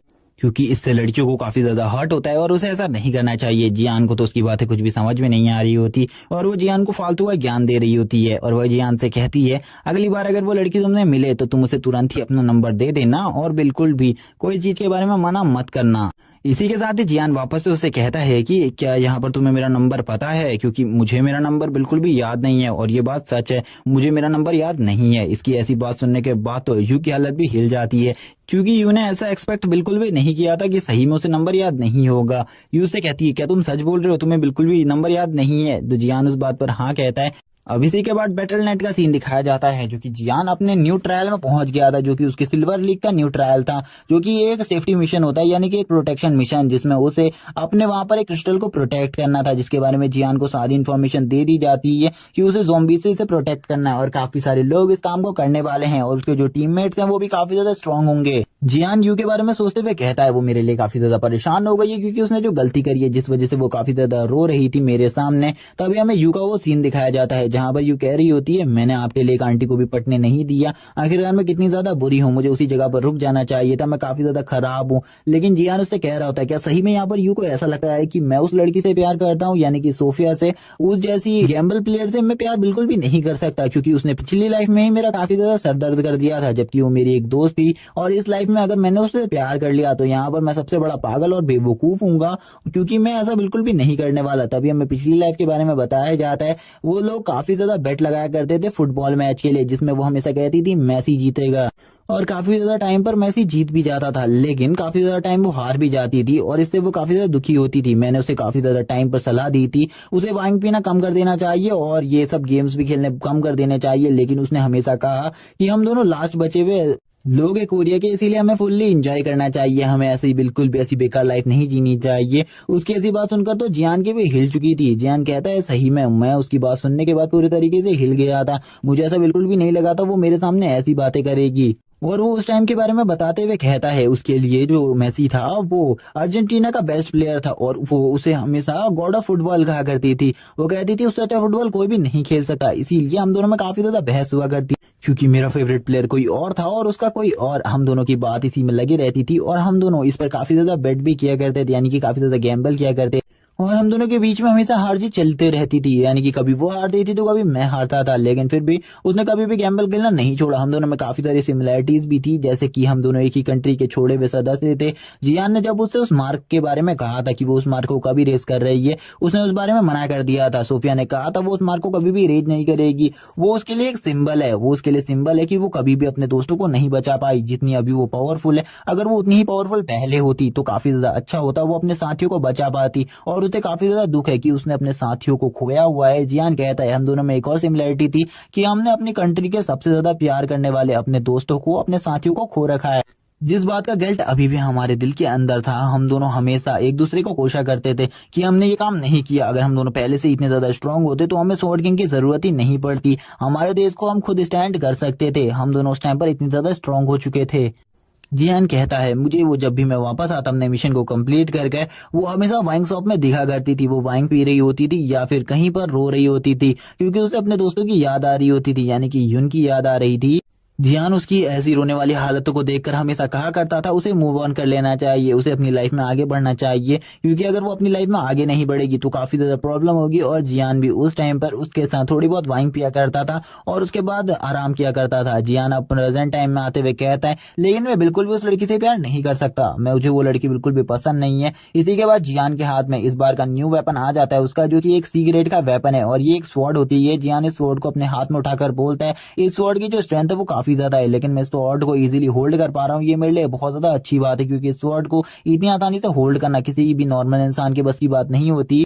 नॉर्मली जो ये स्वॉर्ड है ये 10-10 से ऊपर की है। और इसी के बाद जियान इससे काफी सारी प्रैक्टिस करता है, काफी सारे स्लैसेस को लगाता है और इसके स्लैसेस इतने ज्यादा स्ट्रॉन्ग होते हैं कि उस जगह में जो एयर और वैक्यूम होता है वो भी पूरे तरीके से हिल जाता है। जियान खुश होते हुए स्माइल करता है और कहता है चलो ठीक है अब मुझे अपने पार्टनर्स का वेट करना चाहिए, यानी कि इस बार जो जियान है वो शायद से लीडर होने वाला है अपनी टीम का। और जियान अब अपने दोस्तों का वेट करने लगता है ताकि उसके साथी आ जाएं जिनके साथ वो गेम प्ले करने वाला है। अपनी स्वॉर्ड को रखकर वो काफी सारी बातें करता है और आगे बातें करते हुए वो बोलता है अब मेरी जो पॉपुलैरिटी है वो पहले से काफी ज्यादा बढ़ चुकी है। जब मैं पहले लाइव किया करता था तो मुझे चंद ही लोग देखा करते थे, उसके बाद 4000 लोगों ने देखना स्टार्ट किया। लेकिन अब जब भी मैं लाइव करता हूँ 12000 लोग तैयार रहते हैं मुझे हमेशा देखने के लिए, क्योंकि अब मेरे जो फॉलोअर्स हैं वो पहले से ज्यादा हो गए हैं। अब मेरे 30K से ऊपर फॉलोअर्स हो गए हैं, जिसका मुझे काफी ज्यादा खुशी है, क्योंकि मेरे जो फॉलोअर्स है वो काफी ज्यादा जल्दी बढ़ रहे हैं और मुझे बिल्कुल भी नहीं लगा था इतने जल्दी मेरे फॉलोअर्स इतने ज्यादा हो जाएंगे। और वो वापस से अपनी स्ट्रीम को स्टार्ट कर देता है। जैसे ही वो अपनी स्ट्रीम स्टार्ट करता है, जो उसके स्ट्रीम में फॉलोअर्स होते हैं वो काफी सारे टास्क देने लगते हैं उसे। जियान भी उनको देखकर शौक रहता है। जियान कहता है इतने जल्दी इतने सारे लोग जुड़ गए, मेरे को बिल्कुल भी नहीं लगा था इतने सारे लोग इतने जल्दी जुड़ जाएंगे। और वो तभी एक अच्छा सा पोस्ट देते हुए उन सभी से कहता है तुम लोगों को मेरी तरफ से हाय, अब मैं यहाँ पर मिशन के लिए आ चुका हूँ अपने न्यू मिशन पर, इसीलिए मैं तुम लोगों को कोई चीज दिखाना चाहता हूँ, क्योंकि अभी तक मेरे टीममेट्स नहीं आए हैं तो तुम लोगों को कुछ देर के लिए वेट करना होगा, उसी के बाद तुम मेरा गेम प्ले देख पाओगे। सभी लोग यहाँ पर उससे कह तुम्हें अभी कुछ भी रिवील करने की जरूरत नहीं है, तुम्हें इसे थोड़ा बहुत सीक्रेट रखना चाहिए। जियान भी कहता है चलो ठीक है। और एक बंदा उसे 2000K के बारे में कुछ कह रहा होता है, यानी कि 200K के बारे में, जिसके बारे में मैं आगे अच्छे तरीके से एक्सप्लेन किया जाएगा। जियान कहता है क्या ये मिशन सही में इतना ज्यादा टफ होने वाला है, क्योंकि ये मिशन एक सिल्वर रैंक का मिशन है और शायद से ये थोड़ा बहुत टफ तो होगा ही। इस बार जो जॉम्बीज है शायद से वो और ज्यादा पावरफुल हो। वो इन्हीं सब चीजों के बारे में सोच रहा होता है और अपने जो चैट में लोग होते हैं उन सभी के चैट्स को पढ़ रहा होता है उस टाइम के लिए। तभी वो सभी लोगों को वेट करते हुए उसी जगह पर खड़ा रहे और वो अपने सभी वॉचर्स से कहने लगता है अगर इस गेम में मैं अगर हार जाता हूँ और कुछ भी तरीके से एक बार भी मर जाता हूँ तो जरूर मैं इस गेम को क्विट कर दूंगा हमेशा के लिए, और ये मेरा प्रॉमिस है। इसी के साथ जो उसके सब्सक्राइबर होते हैं वो उसे कमेंट करने लगते हैं। इसी के साथ ही यहाँ पर 3 रोशनियां आ जाती है जो कि उसके 3 साथी होते हैं, जिनको देखकर वो भी थोड़ा बहुत खुश होता है और अपनी तलवार को पकड़ लेता है और कहता है चलो देखते हैं आखिरकार जो मेरे सपोर्टर हैं वो कौन है। जैसे ही वो पीछे मुड़कर देखता है उसके भी पसीने छूटने लगते हैं, क्योंकि इसमें से जो एक बंदा था वो काफी ज्यादा पॉपुलर था इन सभी में से। तभी यहाँ पर जिन उसको देखकर कहता है कि आखिरकार ये मेरे गेम में कैसे आ सकता है, ये तो सही में काफी ज्यादा पॉपुलर है, जो कि और कोई नहीं फुटबॉल प्लेयर मेसी होता है। मेसी को देखकर वो काफी ज्यादा खुश था और इसमें गोल्डन लाइट और उसका एक पुराना दुश्मन भी शामिल होता है। गोल्डन लाइट कहने लगता है मुझे बहुत ज्यादा खुशी हुई, मुझे लगता है हम दोनों की किस्मत कनेक्टेड है, क्योंकि मैंने बिल्कुल भी नहीं सोचा था दोबारा मैं तुमसे कभी मिल पाऊंगा। इसी के साथ ही जो दूसरा बंदा होता है जिसका जो लेवल था वो पिछले गेम में जियान ने बहुत ज्यादा बुरे तरीके से गिरा दिया था, वो गुस्से में बोलता है मैं इस बंदे को बिल्कुल भी नहीं छोड़ूंगा। जियान क्या सोचने लगता है अपने मन में आखिरकार ये बंदा मेरे गेम में क्या कर रहा है, लेकिन अगर ये कोई गड़बड़ी नहीं करता तो मुझे भी इससे फाइट करने की कोई जरूरत नहीं है। जबकि जो फुटबॉल के महान प्लेयर मेसी होते हैं वो इस टाइम पर फुटबॉल से खेल रहे होते हैं और अपना गेम प्ले इन सभी को दिखा रहे होते हैं, लेकिन अभी तक मैच स्टार्ट नहीं हुआ होता, इसीलिए ये सब कर रहे होते हैं। हमें इनके बारे में बताया जाता है कि ये एक आर्चर वॉरियर है, जिसको देखकर जियान थोड़ा शौक होता है, क्योंकि पिछली लाइफ जो फुटबॉल के महान खिलाड़ी मेसी थे वो कोई भी आर्चर नहीं थे बल्कि एक मैजिशियन थे। वो इन सब चीजों के बारे में शौक होता है सोचकर और कहने लगता है इसके बारे में मैं बाद में बात करूंगा, लेकिन अब थोड़ा ही टाइम बचा है मैच के स्टार्ट होने में, इसीलिए मुझे मैच में फोकस करना चाहिए। काफी सारे कमेंट्स आने लगते हैं उसको कि मैच स्टार्ट कब होगा, जिन्हें देखकर वो हैरान होता है और कहता है मैंने बिल्कुल भी नहीं सोचा था जो मेरी लाइव वॉचिंग होगी वो कभी इतनी ज्यादा तक पहुंचेगी। लेकिन ये सभी अभी काफी ज्यादा अच्छी टीमिंग शेयर कर रहे होते हैं, क्योंकि इन सभी को पता था अगर ये वाला मैच जीत जाएंगे तो शायद से ये गोल्ड लीग में पहुंच जाएंगे, क्योंकि ये एक सिल्वर लीग का मैच था और ये बिल्कुल भी इतना ज्यादा सिंपल नहीं था जितना ज्यादा सिंपल दिख रहा था। जबकि जो दूसरा बंदा होता है वो मेसी को देखकर कहने लगता है आखिरकार मेसी हमारे गेम में आया हुआ है, जो कि काफी ज्यादा अच्छी बात है। इनकी हमें रैंकिंग्स भी बताई जाती है कि ये अर्जेंटीना के प्लेयर हैं। और तभी जो जियान होता है उसको भी इनकी पिछली लाइफ का याद आता है, जो इनकी पिछली लाइफ का रिकॉर्ड होता है जिसमें ये एक फुटबॉल के महान खिलाड़ी के एसएस रैंक के मैजिशियन हुआ करते थे। लेकिन अब वो कहता है जबकि सब कुछ चेंज हो चुका है तो अब इस वर्ल्ड में काफी सारे चेंजेस लाने होंगे। जबकि जो वो मैजिशियन प्लेयर होता है अभी भी वो गुस्से में होता है और कहने लगता है मुझे कुछ भी कर इसे मारना होगा। तभी उसके सामने एक पॉपअप स्क्रीन आती है जो कि उसे बताती है अगर वो इस टावर पे लगे हुए क्रिस्टल को तोड़ देता है तो हम उसे काफी सारा पैसा देंगे, जो कि काफी ज्यादा अमाउंट में होगा, जो कि करीबन $50 मिलियन हैं। और ये सुनने के बाद वो शॉक हो जाता है, क्योंकि $50 मिलियन काफी ज्यादा बड़ी रकम होती है। इसीलिए वो कहने लगता है आखिरकार तुम लोग मुझे इतना ज्यादा पैसा क्यों दे रहे हो। तभी वो बताते हैं कि वो बस जियान का लेवल गिराना चाहते हैं और वो चाहते हैं जियान आज के बाद कभी भी गेम ना खेल पाए, और इतना कम पड़ रहा है तो हम तुम्हें 50,000 GP यानी कि इन्हीं की करेंसी होती है शायद से वो देने को तैयार है, जो कि शायद से गेम की करेंसी है। जिसे सुनने के बाद वो इसे बहुत ज्यादा अच्छा लगता है। लेकिन जो प्लेयर लाइट होता है वो तुरंत ही इसके पास आ जाता है और इसे कहता है क्या तुम जियान की स्ट्रीम को देखते हो? अगर तुम नहीं देखते तो उसको जरूर देखना। और वो इसे प्रेरित कर रहा होता है जियान की स्ट्रीम देखने के लिए, क्योंकि जियान उसे काफी ज्यादा पसंद था, जिस वजह से वो सभी को इन सब चीजों के बारे में बता रहा होता है कि जियान एक स्ट्रीमर है, इसीलिए तुम्हें उसकी स्ट्रीम देखनी चाहिए। वो काफी ज्यादा अच्छे तरीके से प्ले करता है। इसी के साथ ही जो जियान होता है उनका ये मैच स्टार्ट हो जाता है और टावर के ऊपर काफी सारे ज़ॉम्बीज चढ़ना स्टार्ट कर देते हैं। लेकिन जो मैसी होता है वो एक ही किक में अपनी फुटबॉल से जितने भी ज़ॉम्बीज टावर के ऊपर चढ़ रहे होते हैं उनको नीचे फेंक देता है, जिसे देखकर जियान भी हैरान हो जाता है और कहता है सही में ये तो एक काफी ज्यादा टैलेंटेड बंदा है, जिसको आर्चर होने के बाद भी बो एंड एरो की बिल्कुल भी जरूरत नहीं है। ये अपनी फुटबॉल से ही इतने ज्यादा पावरफुल और स्ट्रांग अटैक को कर सकता है। इसीलिए अब मुझे इस जगह से जाना चाहिए, क्योंकि मैं पूरे तरीके से निश्चिंत हूँ। इस जगह की जो सारी समस्याएं हैं ये तीनों मिलकर इसे संभाल सकते हैं और मुझे नीचे जाकर जितने भी ज़ॉम्बीज हमारे ऊपर अटैक कर रहे हैं उन सभी को खत्म करना चाहिए सबसे पहले, क्योंकि वो हमारे लिए सबसे ज्यादा बड़ा खतरा है। और अब जो मेरी पावर है वो भी पहले से काफी ज्यादा बढ़ गई है। इनका भी मैं टेस्ट करना चाहता हूँ, तो जरूर ये मौका मिलने काफी ज्यादा अच्छा होगा। इसी के साथ ही वो अपनी पावर्स को रिलीज करने लगता है और इसी के साथ जो उसकी पावर होती है वो काफी ज्यादा पावरफुल और स्ट्रांग होती है, जिस वजह से चारों तरफ उसी का ऑरा फैल जाता है। और वो ये भी बताता है कि आज से पहले उसने इस पावर का यूज कभी भी नहीं किया, जो कि लाइटनिंग पावर होती है, और वो लाइटनिंग एलिमेंट को भी कंट्रोल कर सकता था। इसीलिए वो अपने चारों तरफ एक बहुत ज्यादा पावरफुल एनर्जी शील्ड को बना देता है और उसके जितने भी टीममेट होते हैं उनके चारों तरफ भी एक प्रोटेक्शन बैरियर जैसा कुछ बना देता है, जिससे उन लोगों की जो हेल्थ होती है वो धीरे धीरे घटेगी। और अब वहां पर जो लाइट होता है वो काफी ज्यादा खुश होता है इसे देखकर। लेकिन जो दूसरा बंदा होता है, जिसका नाम मैं बता देता हूँ, मो युआन, वो इसकी ऐसी हरकतों को देखकर काफी ज्यादा गुस्सा होता है। वो कहने लगता है पिछली बार जब मैं इससे मिला था ये एक सपोर्टिव क्लास का वॉरियर था, लेकिन अभी जो इसके पास स्किल्स हैं वो काफी ज्यादा डिफरेंट है। मुझे बिल्कुल भी समझ में नहीं आ रही, लेकिन मुझे अभी कोई भी गड़बड़ नहीं करनी। मैं नीचे ज़ॉम्बी हंट के लिए जा रहा हूँ, इसीलिए तुम लोग ऊपर का ख्याल रखना। मुझे लगता है तुम अच्छे तरीके से ऊपर का ख्याल रखोगे और ऊपर टावर तक किसी भी ज़ॉम्बी को नहीं पहुंचने दोगे, क्योंकि मुझे नहीं पता कि मैं टावर के सामने वाले ज़ॉम्बीज को मार भी पाऊंगा या नहीं। तभी हमें वापस से दिखाया जाता है जो प्लेयर लाइट होता है, वो वापस से उसके पास जाता है और उससे कहता है इसके स्ट्रीम चैनल को भी सब्सक्राइब कर लेना, मैं तुमसे विनती करता हूँ इन सब चीजें के लिए। ये सब सुनने के बाद वो मो युआन को भी गुस्सा आ रहा था। मो युआन काफी ज्यादा गुस्से में था, लेकिन वो कुछ भी नहीं कर सकता था, क्योंकि वो काफी ज्यादा वीक था। वो इतना स्ट्रांग बिल्कुल भी नहीं था कि वो उससे फाइट कर सके। इसी के साथ ही वो अपने पैरों को पटकता है। जियान अपने पैरों को पटकता है और तुरंत ही नीचे की तरफ जाने लगता है। नीचे की तरफ जाते हुए वो कहने लगता है मुझे अपनी फायर एनर्जी का यूज करना होगा। जितने भी ज़ॉम्बीज़ इस जगह पर है मैं उन सभी को मार सकता हूँ। जबकि मैसी जो होते हैं वो सभी से कहने लगते हैं कि यहाँ पर ये बंदा बिल्कुल भी नहीं बच पाएगा शायद से, क्योंकि नीचे कूदना खतरे से खाली नहीं है, ये काफी ज्यादा रिस्की है। मुझे नहीं लगा था ये बंदा इस तरीके के कदम उठाएगा। जबकि जो मो युआन होता है वो तो कहने लगता है मैं तो यही चाहता हूँ कि ये बंदा नीचे गिरकर मारा जाए, इसके बचने का कोई भी चांस नहीं होना चाहिए, क्योंकि इसने पिछली बार जो मेरा लेवल था उसको काफी ज्यादा गिरा दिया था। इसीलिए आज मैं चाहता हूँ कि यहीं पर मारा जाए। अब वो काफी ज्यादा खुश होता है, लेकिन तभी उसे अपने मिशन की भी याद आती है। वो कहने लगता है इसके मरने से पहले मुझे अपने मिशन को परफॉर्म कर लेना होगा, क्योंकि जो पैसा मुझे मिल रहा है वो अमाउंट काफी ज्यादा है। लेकिन तभी जो इसके सामने उसकी पॉपअप स्क्रीन होती है वो वापस से ग्लो करती है और उसे बताती है तुम्हें उस क्रिस्टल को डिस्ट्रॉय करना होगा। अगर तुम उस क्रिस्टल को डिस्ट्रॉय कर देते हो हमारे लिए, तो तुम्हें जितना भी जो भी रिवॉर्ड चाहिए होगा वो हम देने को तैयार।